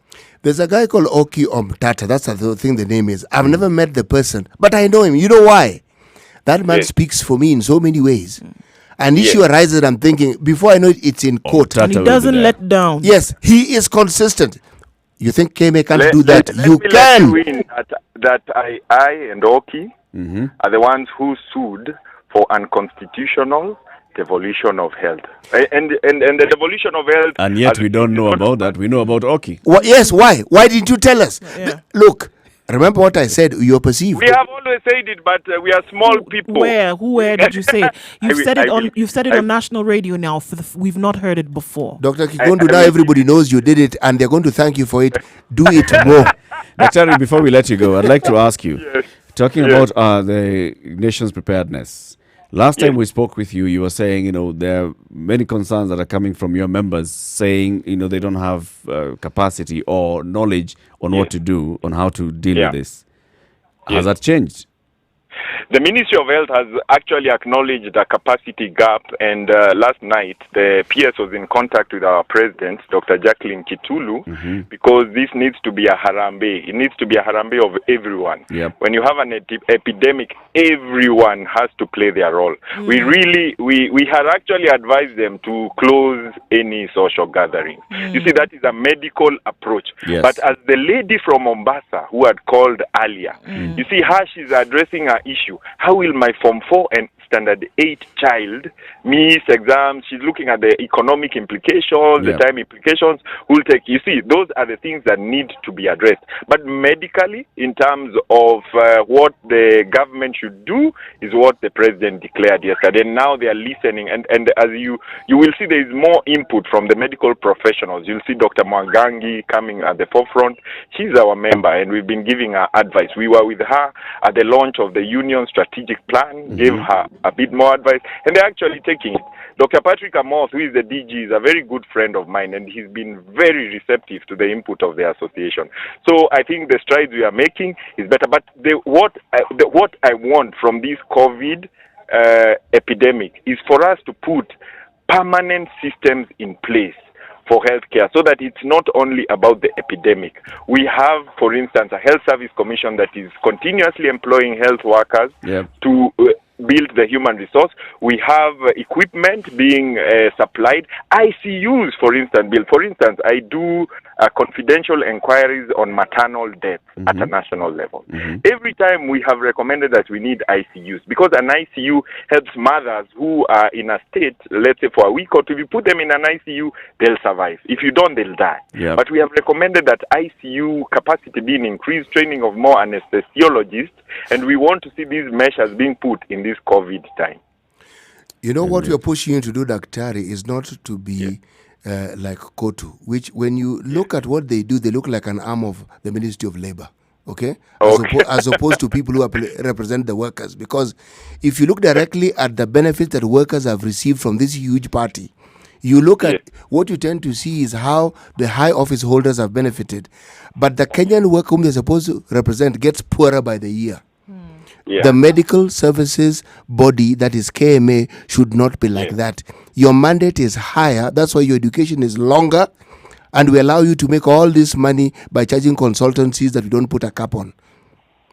I take the advice. I will work on it as the SG.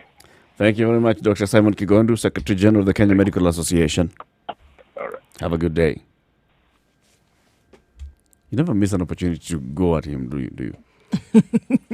It's not a question of going at him. It is looking at the facts as they stand. These people have a powerful lobby group. Powerful.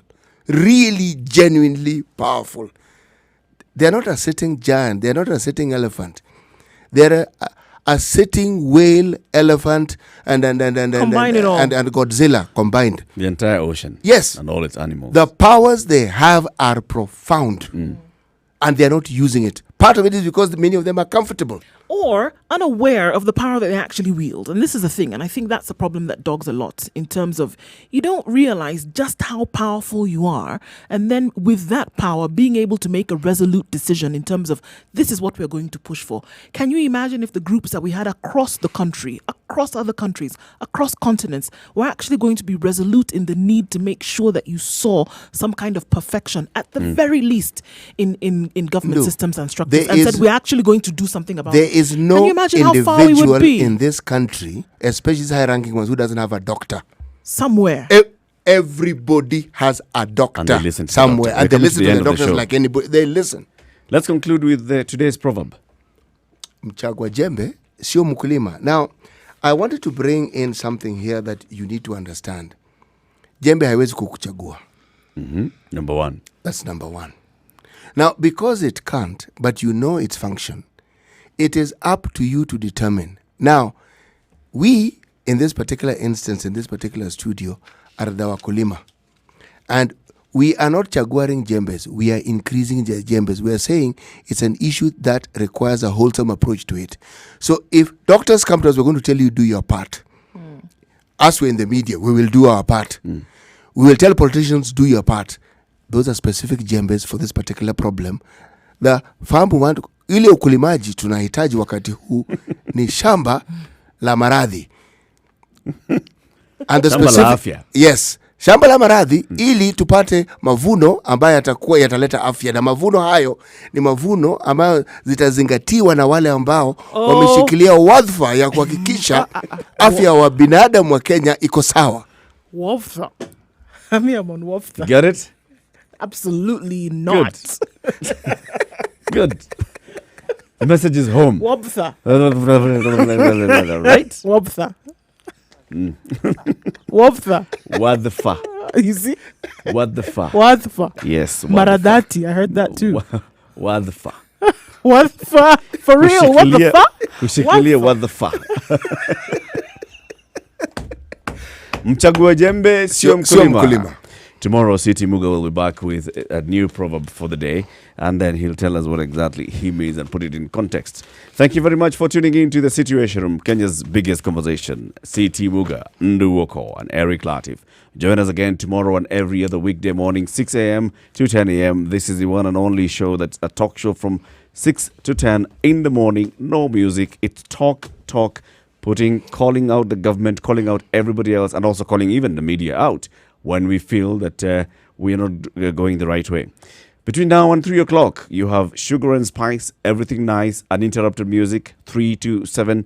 Join Monica. She takes you home on Spice Drive. And then 7 to 10, join the adults in the room. See you again tomorrow. Good morning. It's 10 o'clock.